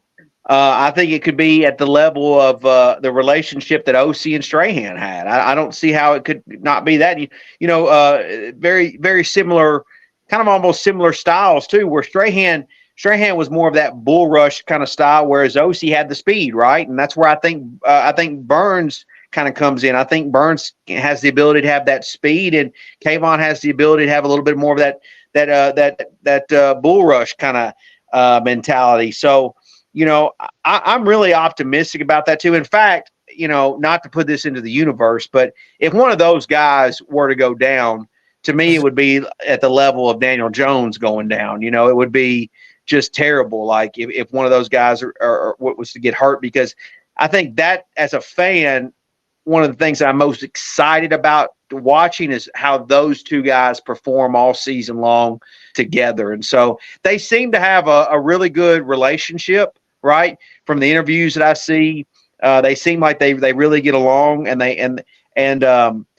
think they also, with Burns having some time in Carolina and Kayvon having a little bit of time here with the Giants, I think they both realize that they both can help one another, right? They both can help one another be successful because they've been that lone man already once, trying to get to the quarterback.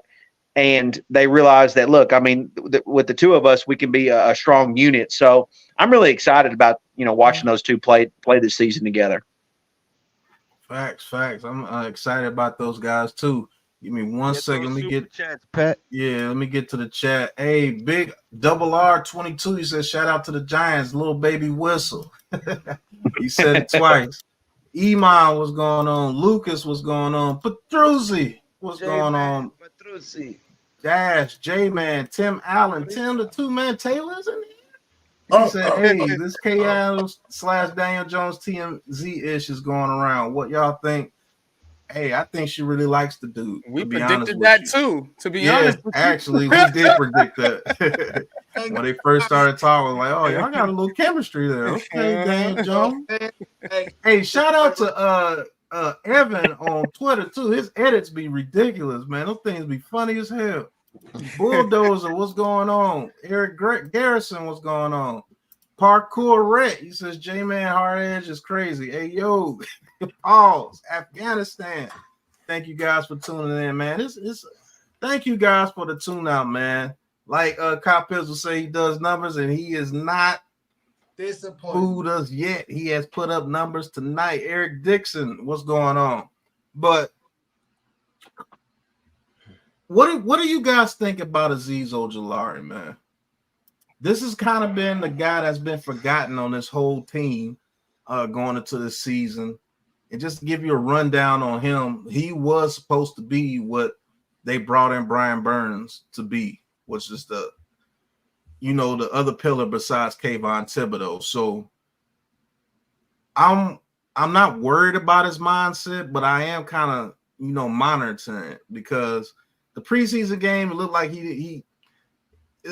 he wasn't trying to dominate. You know what I'm saying? Like you're formally number one edge going against second and third string guys, and you want to see guys like him dominate. But it looked like Ben Whitley, I think that's his name, or Whiteley, however he says it, was the guy that turned it up against those Lions guys, getting himself 2 sacks.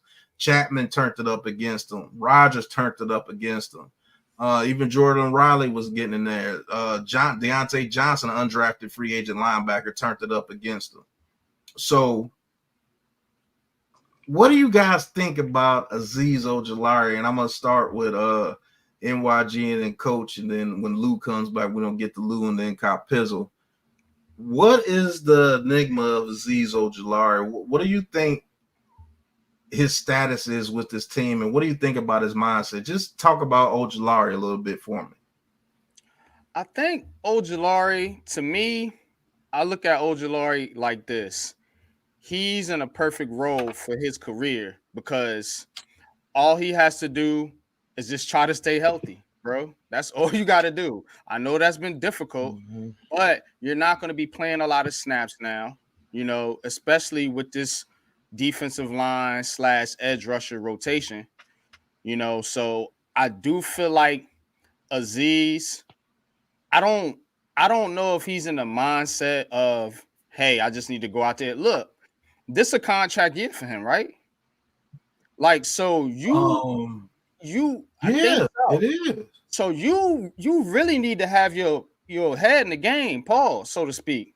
and go out there and do what you got to do and be that pinch hitter when Kayvon and Burns need a rest, or again, God forbid, injury happens. So Aziz is in a perfect opportunity for his career, because if he could put up 6, 7, 8, 9 sacks or something like that, you know how much these edge rushers is getting? Facts. That's 20 million.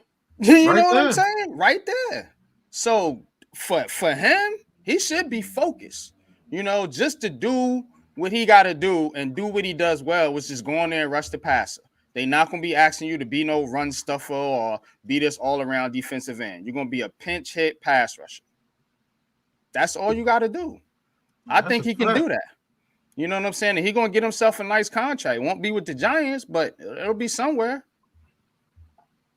So, what you think, Coach? My brother basically said it perfectly. I mean, he's going to be, the pinch hitter, situational. Think of the old school NASCAR type of usage. Try and mix up, different looks with him, get him one-on-one so he can go out there and produce as long as he stays healthy. There was never a doubt about his ability. Never was. It's just the only ability for him is availability. So keep him healthy. Let him play with the second unit. If Tibbs or Burns needs to take a break, you can bring him in and let him run with the first for a little bit until they come back in. He's still going to be able to give you something as long as he can stay healthy and just continue to refine his game. As long as he does that, yeah, he'll get money somewhere else. Some serious money with someone else in the big scheme of things. But you know what? I'll take it, man. I'm going to take whatever I can get with him because it's going to help us win. And it's going to set a precedent for other players across the league or looking to get into the league, because then they'll say, well, look, they have Tibbs and Burns, but I'm still going to have opportunity. So he's going to open up a lot of doors, not just for himself, but other guys looking to come in and fit into the role that he's going to set, which, ultimately we've seen as Giants fan, I don't want to say he's going to be a Justin Tuck, different skill set, but he can have that type of a role, that type of an impact. Yeah, that's a fact. Pizzle, what you think about him, man? Well, I think one of the great things about this 2024 team is the fact that you have some guys on this roster who are kind of in a make it or break it year, right? I mean, it's a do or die year for some of these guys. And Aziz, to me, falls into that category in that, you either perform or you're gone, and not only gone maybe with the Giants, but what's your role in the NFL? And so to me, Aziz, I love the pinch hitter role that or kind of, term that you guys used in that situation, because honestly, to me, I don't think he's so, you have this every down back mentality, right? For a running back, right? Every down back. I don't think Aziz is an every down, edge rusher. I really don't. I think he's a guy that can come in certain situations and be successful. I think Bowen can put him in situations where he can be successful, whether they call it a NASCAR package or not. I definitely think that that's something that Aziz could be. Yeah, I think he's something like that he could be successful at. I'm not ready to give up on Aziz. I'll be honest. I feel like this guy has value and can bring something to this team. When he is healthy, when his mind is right, he has shown that he can be look, I mean, we came into last season thinking that he could be what we think Burns is going to be for this season. We've believed in Aziz before as a fan base. I'm not ready. Look, I love the hype that Burns is bringing, right? I love the optimism. I love it all. To me, I hope that Aziz looks at this and is going to be a hungry dog right now and go out there when he gets his opportunities and perform, I think he's going to see action on the field. How much is yet to be seen. But in my opinion, that's what makes this 2024 season really interesting, is the fact that you've got guys out there who are going to be playing with a do or die mindset. That's a fact, Pizzle. Let me ask you. Let me ask Cop a question, because you made it, great point. Not giving up, and that's understandable. But if he plays himself to a point where the Giants can't afford him, what then? Well, you say you can't afford him. Like, what kind of season could he actually produce where he would warrant a large contract? Like if Burns and Kayvon. Sorry, go ahead. Finish what you were saying. I'm sorry.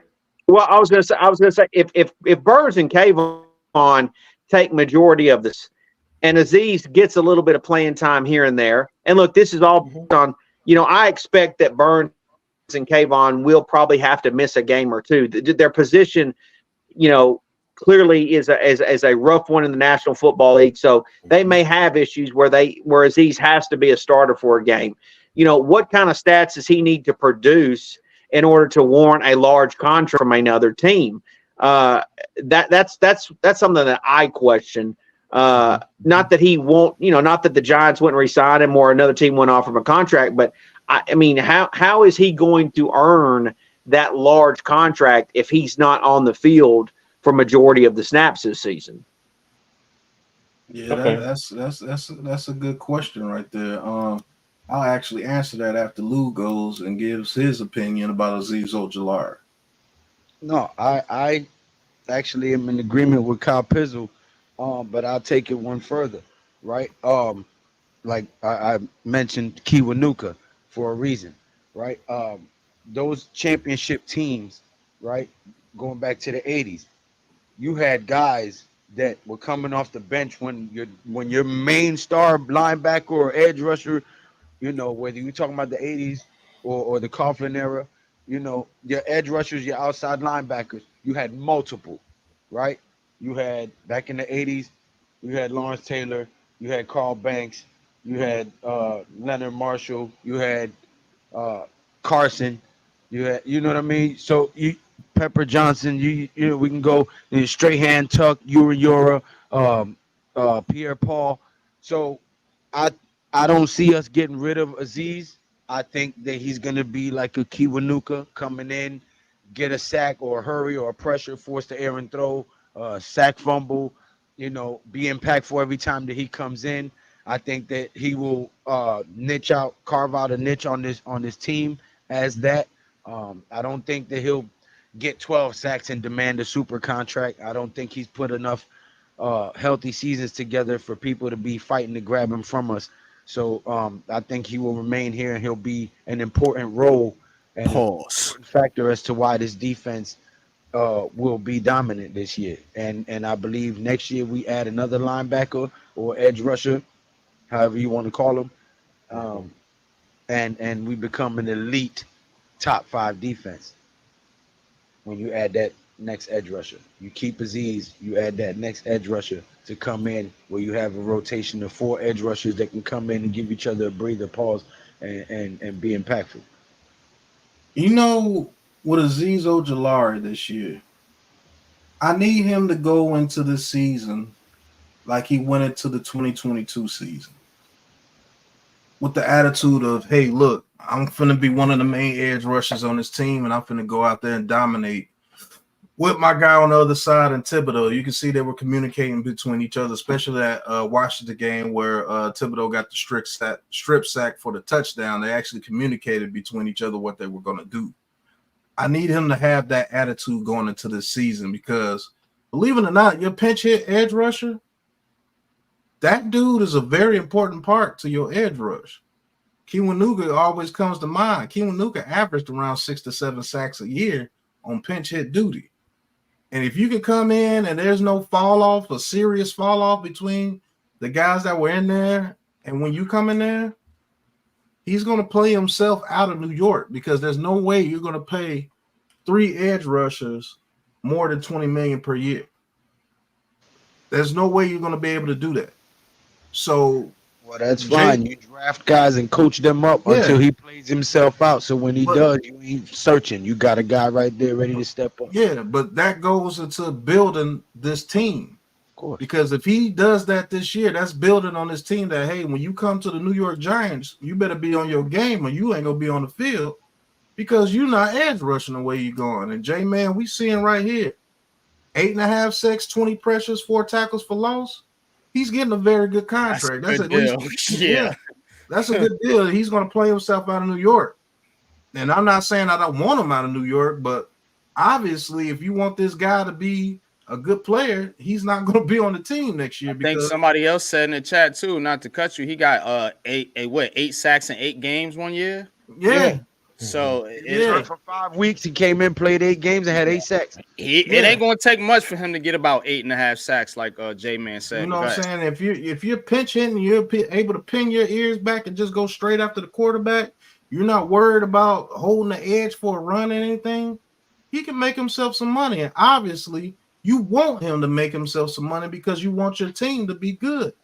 So if that dude is coming in playing just like Thibodeau and them, we got a defense for your ass this year. Pause. So I want him to get not be a Giant next year because he's going to make his money. Same thing with Slayton. If Slayton plays well and he gets over 800 yards and maybe 7 touchdowns, guess what? That says you're a $20 million receiver. Guess what? You're not paying Slayton $20 million. I'm sorry. They're just not going to do it. But those two guys contributing like that, that means we're a very good team and we have a culture built in this building. You either going to come in here and produce or you're going to get the hell out. That's what guys like that build for your team. Unfortunately, the money says that we're not going to be able to pay you. Good luck. Go dominate on your next team, and thank you for your services. That's what I want to be able to tell Ojulari, because guess what? If he doesn't go out there produce, only has 1 sack or 2 sacks, he's not going to be a Giant anyway.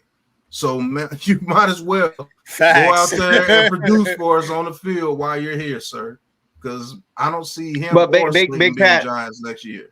Go ahead, Cop. Big Pat, I want to make, but as a Giants fan too, you know, Coach brought up NASCAR package. You know, I mean, wouldn't it be amazing if you lived in a world where all these guys are healthy and they're coming on, you know, they're all rushing at the same time, where you've got Kayvon rushing, you've got Dexter Lawrence, you got Brian Burns, you got Ojulari, and then you got Simmons coming too. Those 5 guys coming after the quarterback at once. That's what I'm saying. Like, I mean, that would be really awesome if you had the ability to bring those 5 and then you got 6 back covering. I mean, if that could happen for us, light would shine. Yeah, if that could happen and they're all healthy, that's where I think Aziz would really shine, because you're going to have to put Aziz in a situation. You're not going to double him, and they're going to put him in a situation to be successful. And like you said, where he's not having to worry about, you know, run downs, and he can just be more so in a pass rush situation. He could have a good year. I definitely think he is a buy low stock that you could sell high. Absolutely. Facts. And this is a part of the show where the New York Giants sent the player to the gulag and Jordan Phillips. They traded him to the Cowboys for a 6th round pick, and we sent the 7th round pick to the Cowboys. So Jordan Phillips, welcome. Looks like we got another one! On the ground!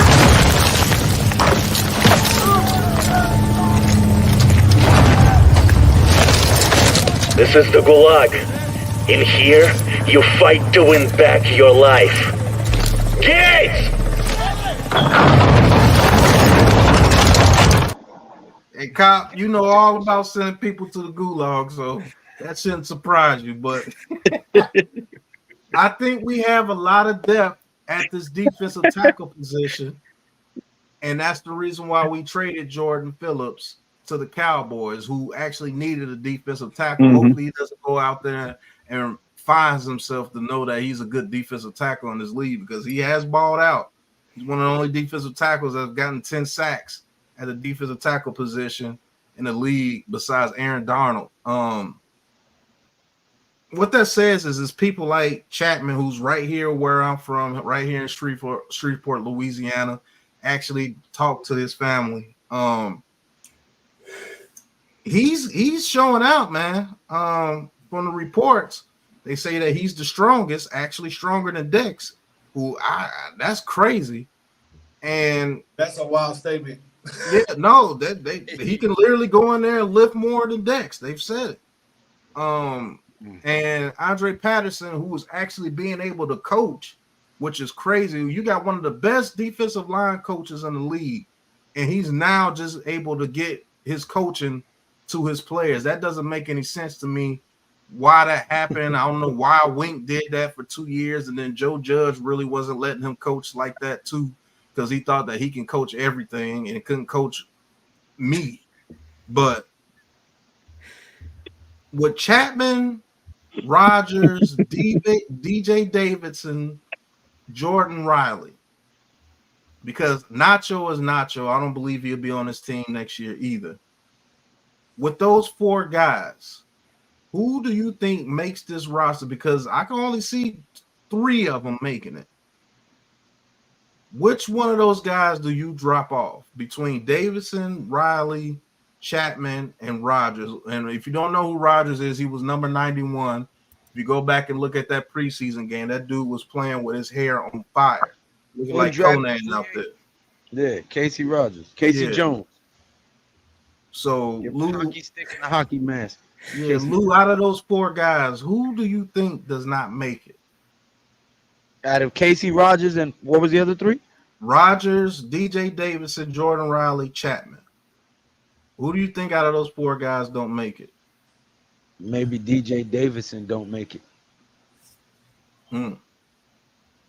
Reason why? Well, Casey Rogers has a higher motor. He came from the Ducks, didn't he? Huh? Yeah, he played at Oregon. That's why. Oh, Lord. You sound like me. You sound like me. Hey, fly ducks, fly, man. Them ducks, that quack attack is going. I'm telling you. Whatever. Jordan Riley is a little too slow, but he produces. Is he from Oregon too? Yep. Yep, I know that. Yeah, I thought so. Yeah. Never mind. Go ahead, Lou. My bad.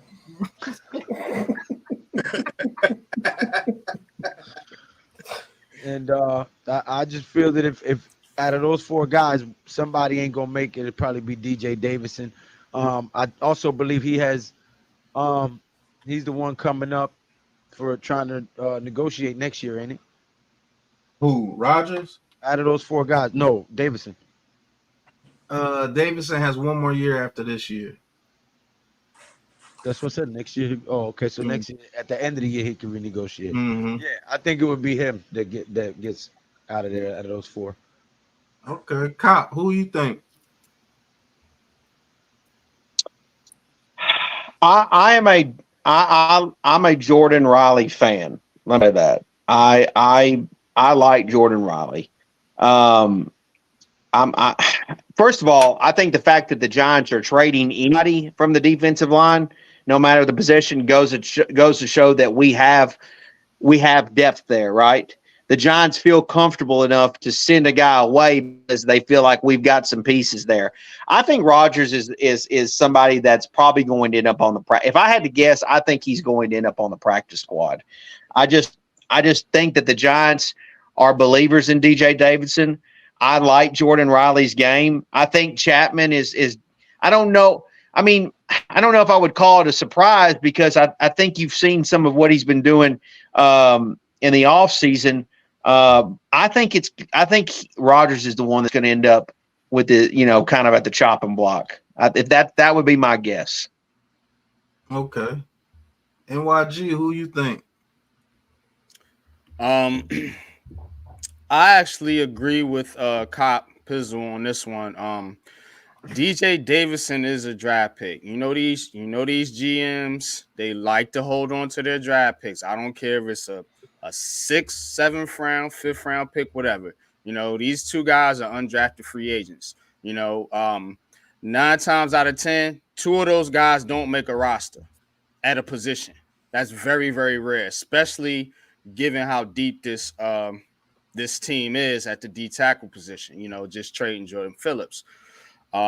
So I agree with Cop there. I think they will try to sneak Casey Rogers onto the practice squad and just take that risk. And if he gets picked up, he gets picked up.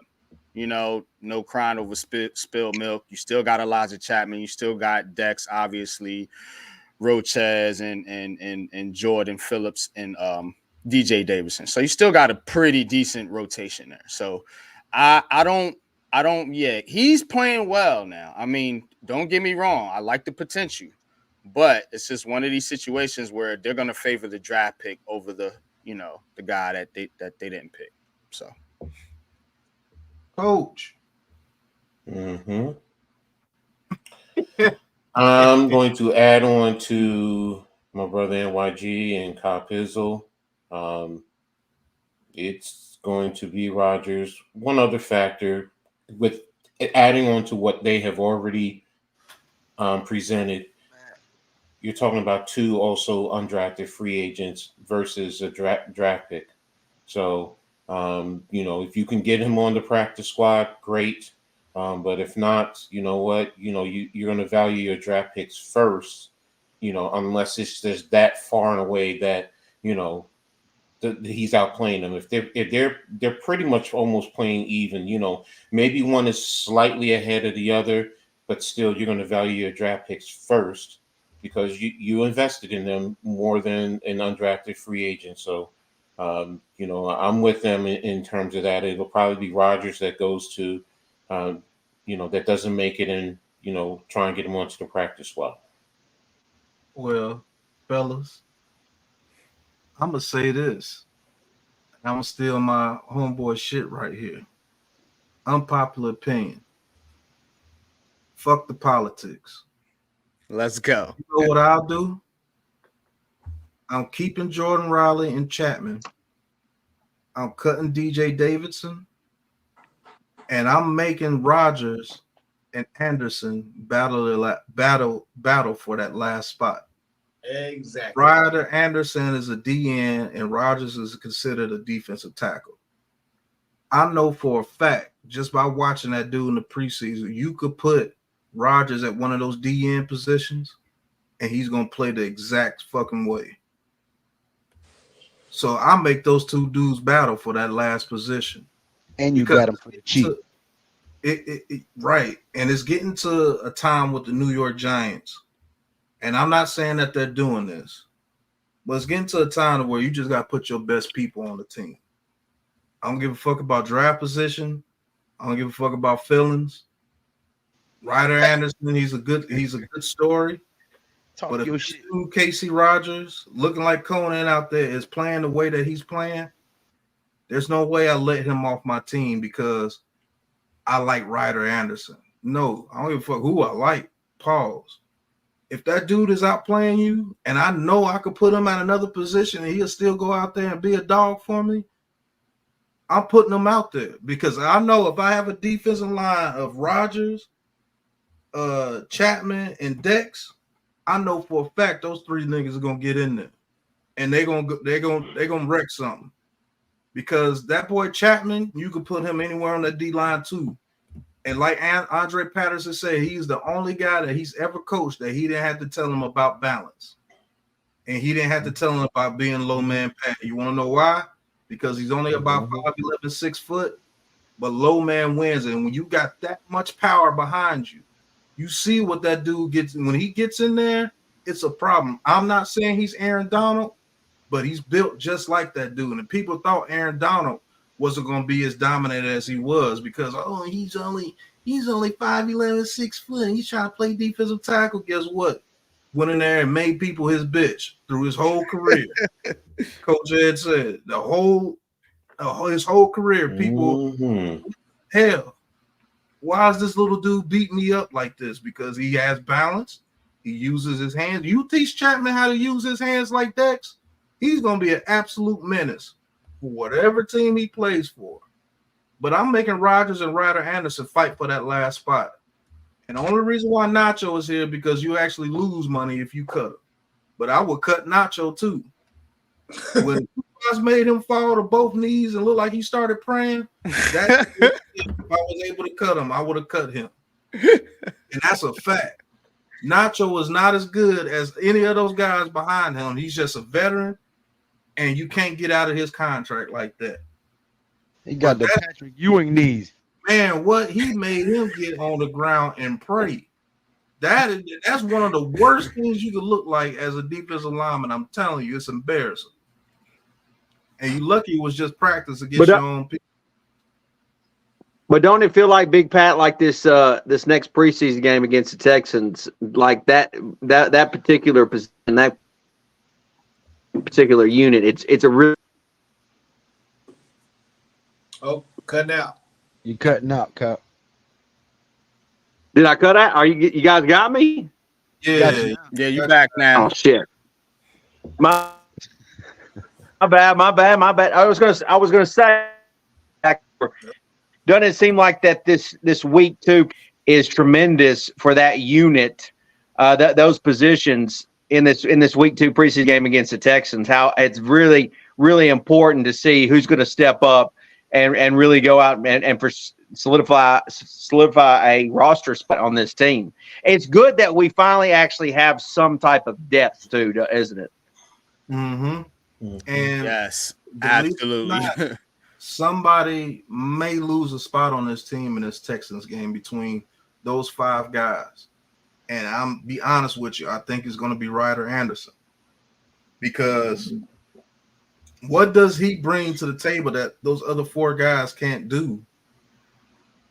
And he can't do what Chapman does. He's definitely can't do what Rodgers does. He can't be as dominant in the paint like Jordan Riley. And DJ Davidson, I just think is going to get cut. I'm telling you, man. I'm putting Rodgers. How many games did DJ? Do you guys have the number of how many games DJ Davidson played last season for the Giants? Did either one of you guys have that number? I don't have it off the top of my head, but I know he was hurt in the beginning of the season. I think he played. Well, that's why I'm curious to see.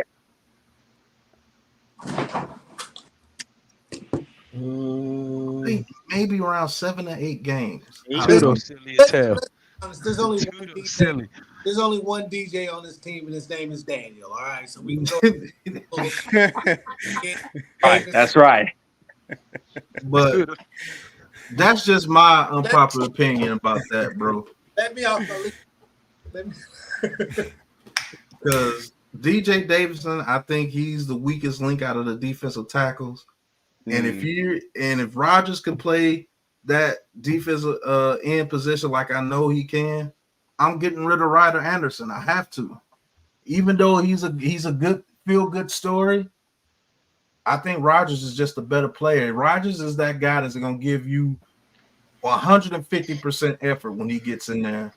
They call them tryhards. And you need a couple of those dudes on your team. Like, damn, dude, you ain't even supposed to be out here playing. Why are you trying this hard? Because I'm trying to make some money. You know what I'm saying? So you need guys like that. That's what they thought Ron Artest was in the beginning of his career. Not to go off the basketball, but that's what they thought he was. And he looked like for my life. Right. When he got the chance, guess what? He was breaking people's ribs and noses and cheese because he's out there and he's trying hard. And guess what? He got a ring with Kobe. Hit one of the biggest shots in the Lakers history when he hit that 3 against the Celtics. So it is what it is, man. But I just think Rodgers should make this team, bro. We lose out on too many guys like that, bro. We lost out on BJ Hill because we didn't value him the way we were supposed to, and we traded him for fucking Billy Frank. Tomlinson. How that happened? Lost Tomlinson. I was hurt.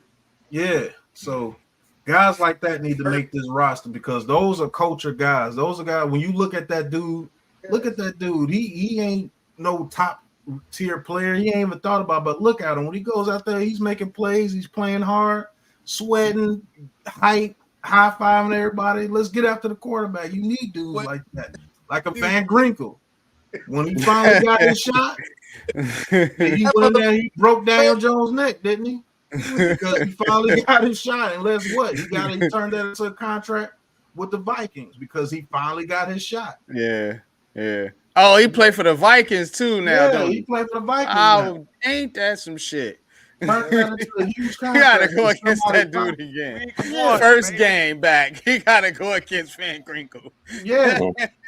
First game back, he got to go against Van Grinkle again. But it's he finally got his shot. They didn't put him behind whoever that one dude was that kept getting hurt. It was like, okay, we're gonna let Van Grinkle play.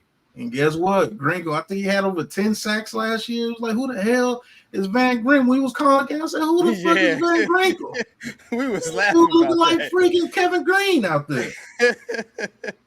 You have guys on your team like that, man, it makes your team that much better because this dude ain't supposed to be doing this. Who is he?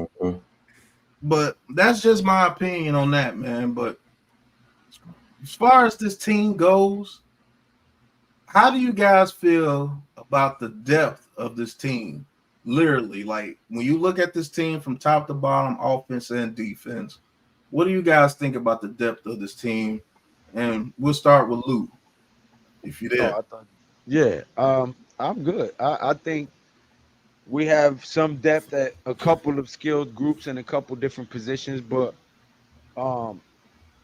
we still need to figure out who our cornerback number 2 is. But like you guys we addressed earlier on the stream, we need to see some of them young pups come out there and scrap and see who wins the position. But I would not mind adding a veteran to that cornerback room. As we know, the turf monster seems to get us every year. And, you need a guy that can keep the morale up within that positions group if somebody does go down, God forbid. Okay? Work with me here. But, no, we the tight end position is a little concerning. We got Theo Johnson. Bellinger really hasn't been doing what I've expected him to do. I thought he was going to be a breakout sleeper player this year. The other guy whose name I can't even pronounce, don't want to butcher it, not trying to be disrespectful. But yeah, so I would like to see what we're going to do with the second cornerback. And other than that, I think we got some pretty good solid depth at every other position group. Maybe another linebacker, but that's it. In my opinion, I think we're pretty good. All right. Cop, what you think, Cop? Well, I think offensively, the offensive line, I know there's a lot of negative thoughts about it, but I actually think that we have more depth at offensive line than we ever have in the last several years, right?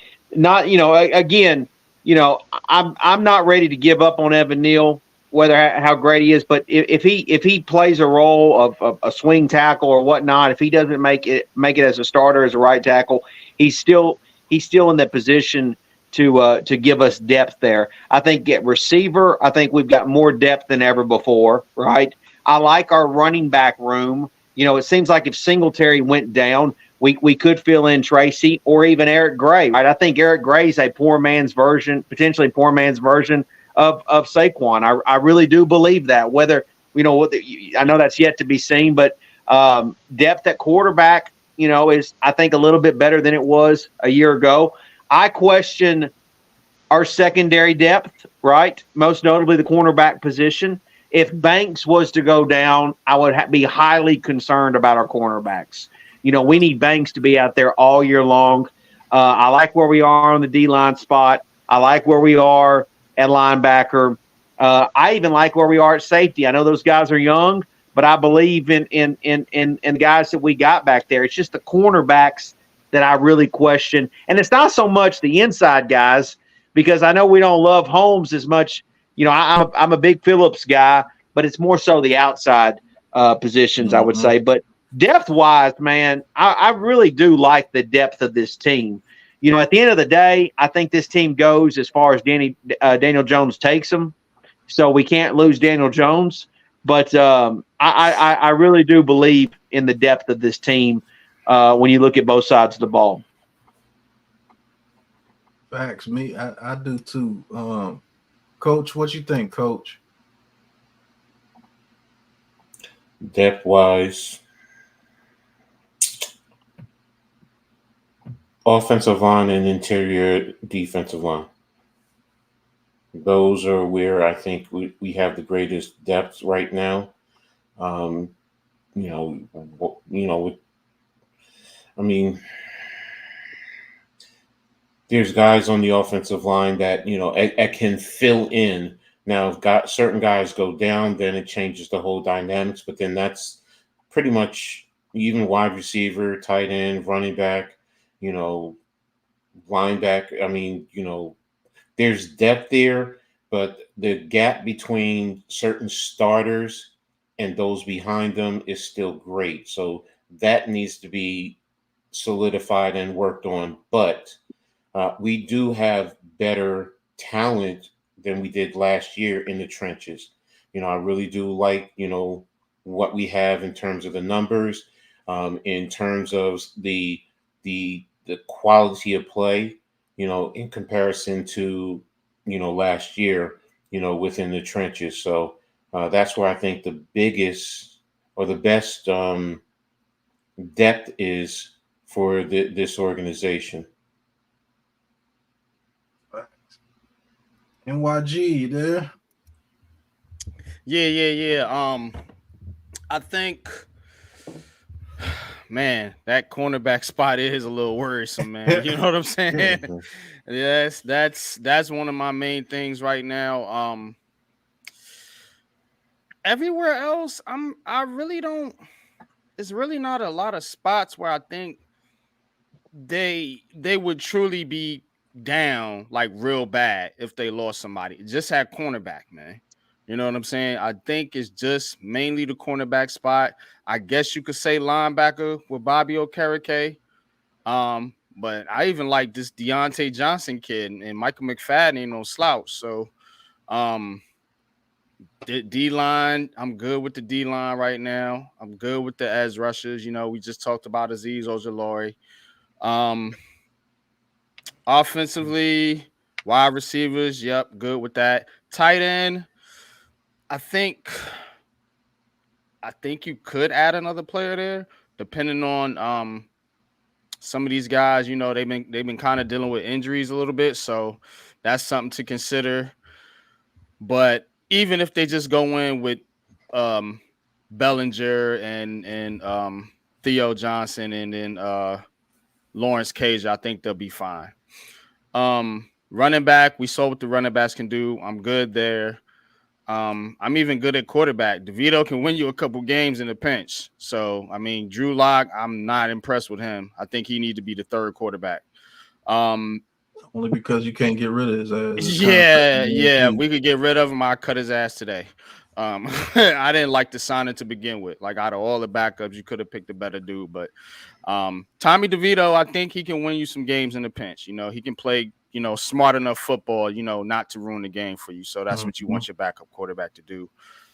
So yeah, I'm actually impressed. Now that I've actually ran it through, I'm impressed with what they've done this offseason. We do have depth at a lot of spots. You know what I'm saying? It's just that bugaboo, that some defensive backs, man.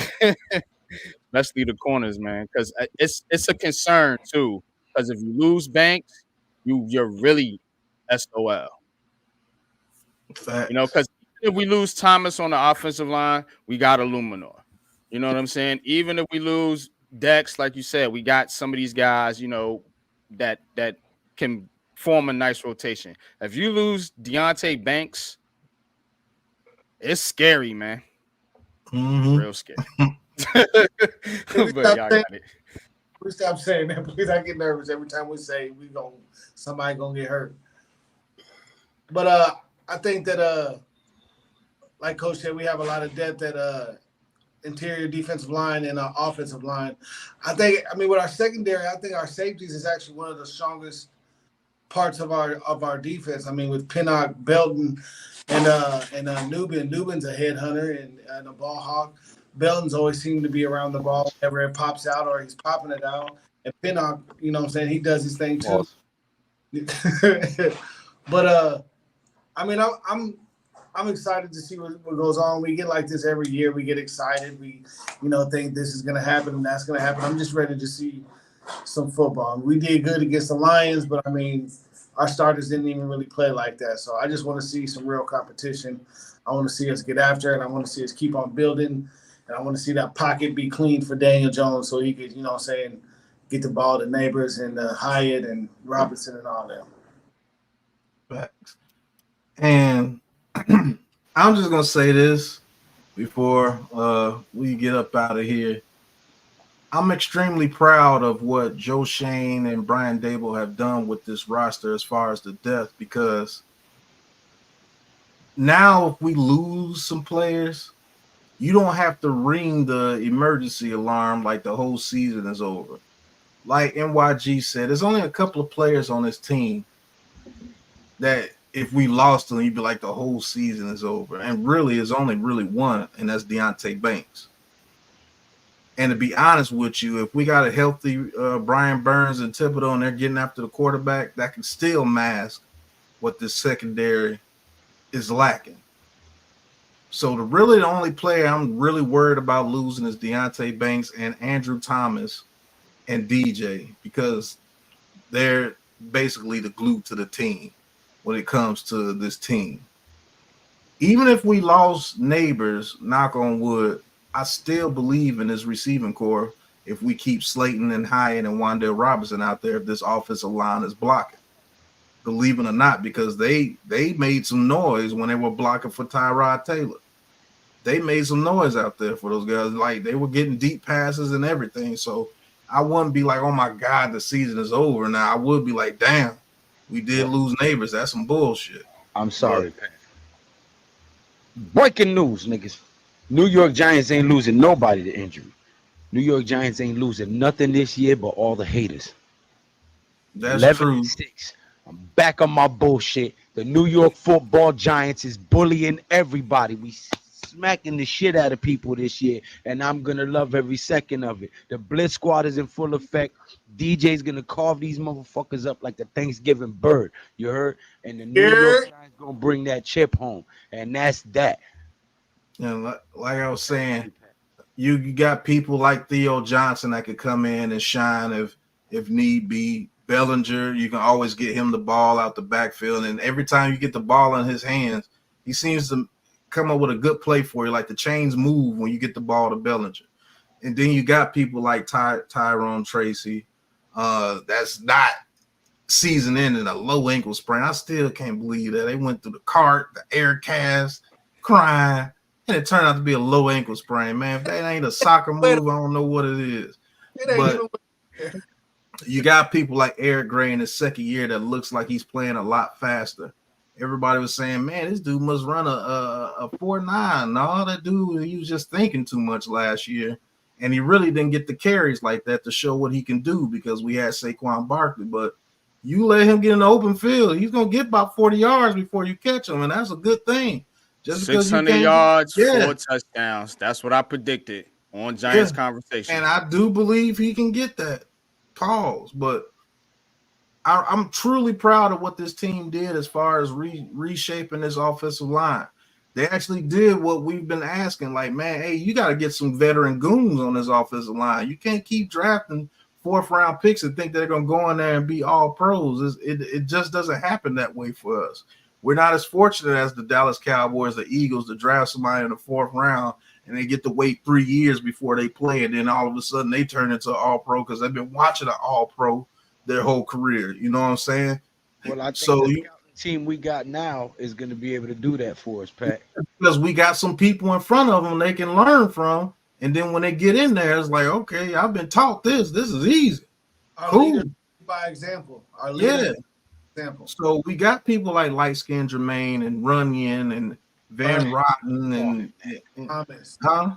Just call him Eliminator. Why you gotta call him light-skinned Jermaine? Because he said he wanted to be called light-skinned Jermaine, sir.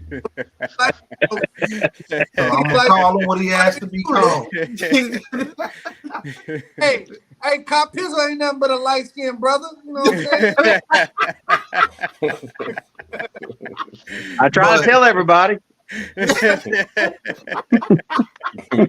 But I'm just proud of the way they've created this team, and they can go in and do what they're supposed to do. And I'm telling you now, everything Lou was talking about with this team, when this offensive line blocks for Daniel Jones, you're going to see a different team this year because we have too many weapons out there to have that much time for your quarterback and somebody not going to break open. And all those guys know how to come back to the quarterback when it's time to, when the play breaks down.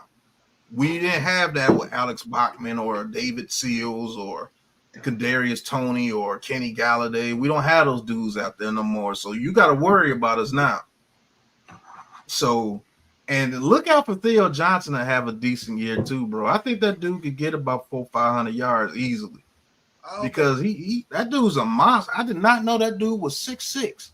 I hope they dude's a monster. I hope they don't look out for us. I hope they think we the same old Giants, and I hope that they think that they just gonna run over it on us. Mm-hmm. And then we gonna bust them in their motherfucking mouth. That's what we right. Hey, and don't be ninja watchers out there. Hit that subscribe button for every member of this panel. All of these great content creators for the New York Giants that grind and bring you videos and insights when all these haters is just pushing negativity like a bag of bad dope. We bring you insight that really relates and correlates to the game and what you're seeing in real time. Hit that subscribe button, that thumbs up button for all He's in a bad dope. It's like, man, right? They were happy in that chair like that old uncle. All you gonna see is a bad dope if you want to. But besides the bad dope, what you guys got left before we end this session with the great Copizzle coming through, man? Do appreciate you, bro. Last thoughts, people. I mean, I'll go first. I just happy that y'all got me up on here. Y'all know y'all got y'all channels bumping and everything. I'm just here for comedic relief. Big Blue Crew, y'all already know what it is with me. But Pizzle, I've been on some of your live streams before. Big fan of you, man. You hilarious. One of the probably the most entertaining Giants content creator out there. But I'm real happy that y'all got to connect together. You know what I'm saying? I've been going live with Pat and Lou. I met Lou in person and everything. I've been going live with all y'all for a few years now. And it's dope to see all of us come together. It's dope to see all these content creators come together, all these men come together and be able to, you know what I'm saying, have some conversation about Giants football and not just tell each other that, oh, you're wrong and I think this and I think that. Just be on some bullshit. This shit was dope as hell. That's all I'm basically saying. This shit was dope as hell. All right. For having me on. Thank you. NYG, tell them why you mad, son. Yeah, son. Nah, fuck that, son. Nah, man. It was an honor, Copizzle. Real deal, man. Like the fella said, I watch your channel, man. Baby girl, you got in the back. Like that's pure comedy, man. I love it, man. You know what I'm saying? Real original content, man. Dope stuff, man. And we are the Big Blue Crew. We do content together. This is what we do. We go to drafts, we go to events.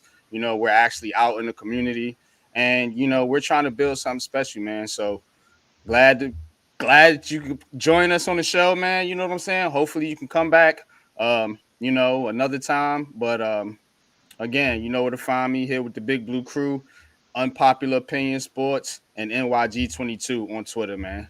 Y'all got it. Coach. Thanks, Copizzle. It's an honor to meet you. I mean, it's a privilege. Thank you. It's my first time, seeing and talking to you. So thank you. To my brothers, y'all wrong, man. Y'all wrong. Y'all got this all wrong, man.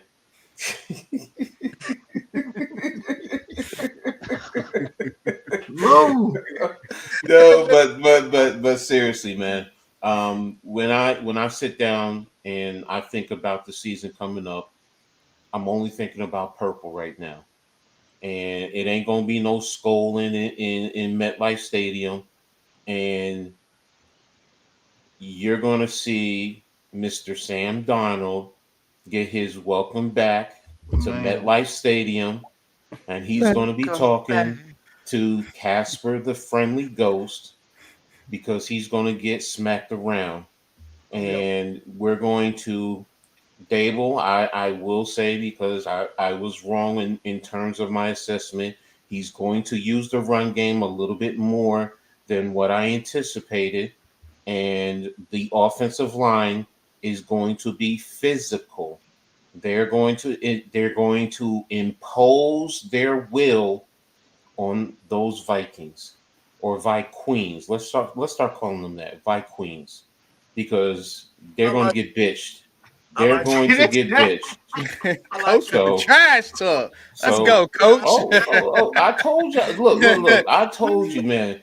Look, my former opponents, when they went up against me and my team, some of my players, they'll tell you, Coach got the trash talk. Yeah, So I can get a lot worse, but I'm being nice.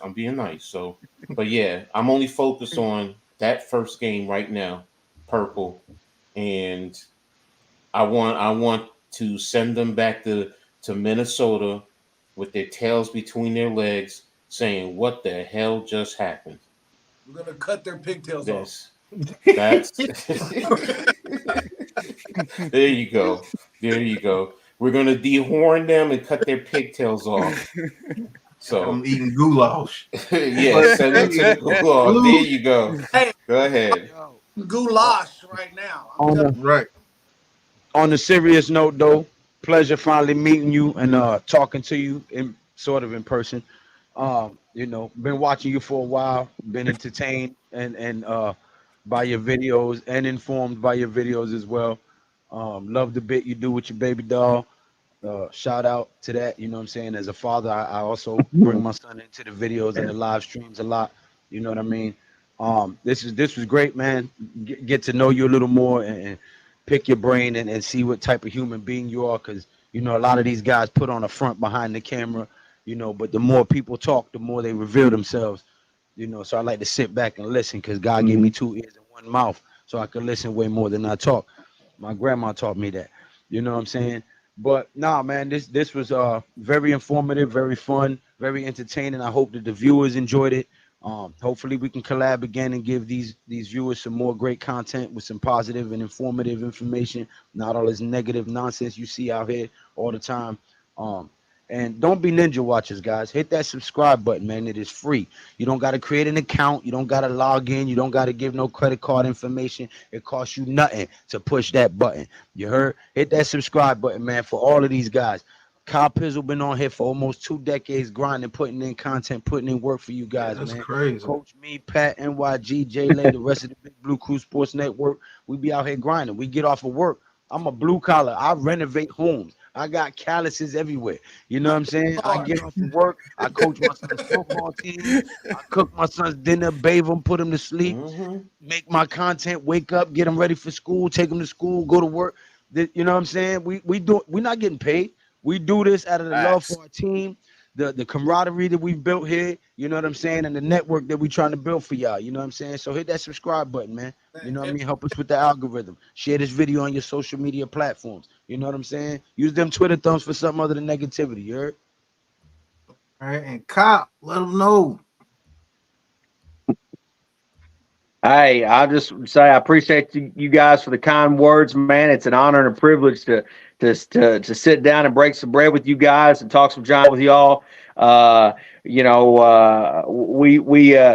may talk a little different. We may act a little different. Big Blue, that Big Blue shield. So I appreciate appreciate you guys having me on. I love being able to share to my passion and my love for the team on this platform and being able to talk to other Giant fans. That was one of the reasons why I joined YouTube, was because I wanted to have the ability to meet other Giant fans and other people that had the same passion for the team as I do. So it always means a lot for me to be able to sit down and talk to guys like y'all.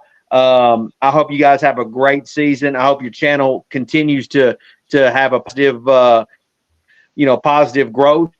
Guys, nothing but the best of luck. And yeah, man, I hope that anybody that follows my channel subscribes to you guys and enjoys y'all's content. I absolutely, and I know Jay, you on my channel for it. I always appreciate the support, man. I love it, man. I just love to just meet all kinds of different people, right? I don't know about you guys, but it blows me away when somebody from like Germany would watch my stupid ass, you know. Right. It's like, Right. damn, I got people all over the place. You know, it blows me away that anybody would even listen to me for 30 seconds. So I'm always humbled by that, and I always appreciate that. And I just love the Giants, man. But you know, hopefully the Giants have a great season. You know, the last few years, I know 22 was the exception. It's been really tough being on YouTube and trying to put on a good face. But hopefully this is that we'll shine and we'll be able to have a lot of celebrating and enjoy ourselves and get along. But no, I genuinely appreciate you guys for having me on. I really do appreciate it. Hey, if you're in Jersey, November 3rd, we throwing a tailgate block party at MetLife. Come out there, man. Get you some food. Enjoy, you know, watching the game or whatever, hanging out with us. I've been looking up and down that schedule trying to find a good one to go to, man. I got to get up there. I got too many people that want me to come up there. Commanders. November 3rd, Giants Commanders will be out there live tailgate. Okay. Hey, if this live that's the game that they're gonna wear. They're gonna wear the legacy uniforms that game, right? Yeah, and you know we're gonna kick their ass. Yeah, we all kick Commanders' ass. So now you got your game to come up to Jersey, man, and chill with the Big Blue Crew, man. Okay, all right. Doing big things at MetLife, man. Gonna be epic. So hopefully Copizzle can make it. Lord willing, all of us can make it to November 3rd and chill at MetLife and talk some shit and get some grub, and hell, I might even go in the game. But thank you, Copizzle, for coming on the show live with us, man. It's been an honor to talk to you. I did not know you were doing this for almost 20 years. That is crazy. That is crazy, man. Yeah, 18 years. So every time you see Copizzle, you have to call him the original Giant. I mean, that's what it is, man. He was the original Giant. He came out first. That's a fact. So OG. Right. You got to create a cop walk. Hey, man, listen, you go back. If you go back and watch hey, listen, I'll be honest. You go back with my 07 content, I'm embarrassed by it. I mean, I had some terrible equipment, but man, I didn't give a damn. I was just happy to make some. I was happy to put my stupid ass on here and talk about the Giants. Hey, my first video, I was next to my washing machine in my little laundry room. My first video was on my phone. Hey, everybody's been upgrading since then, man. Somewhere. Facts. Yeah, man. Only thing you got to do is you got to have the heart to do it and the belief in yourself to do it, man. Other than that, you're going to fail if you believe you'll fail. So it is what it is, man. Appreciate all you guys coming on here. Shout out to everybody in the chat. I can't name everybody from the chat tonight because I'll be on here another 50 minutes naming all you guys. But you know we appreciate you guys coming on. We got people like Copizzle coming with the Big Blue Crew, New York Giants Full Access. We're going to try to get more and more great content creators coming on here. People that show some respect and know the game. That's all we ask. But y'all already know. Until the next time we see you, welcome to the Gulag. Peace. Looks like we got another one! On the ground!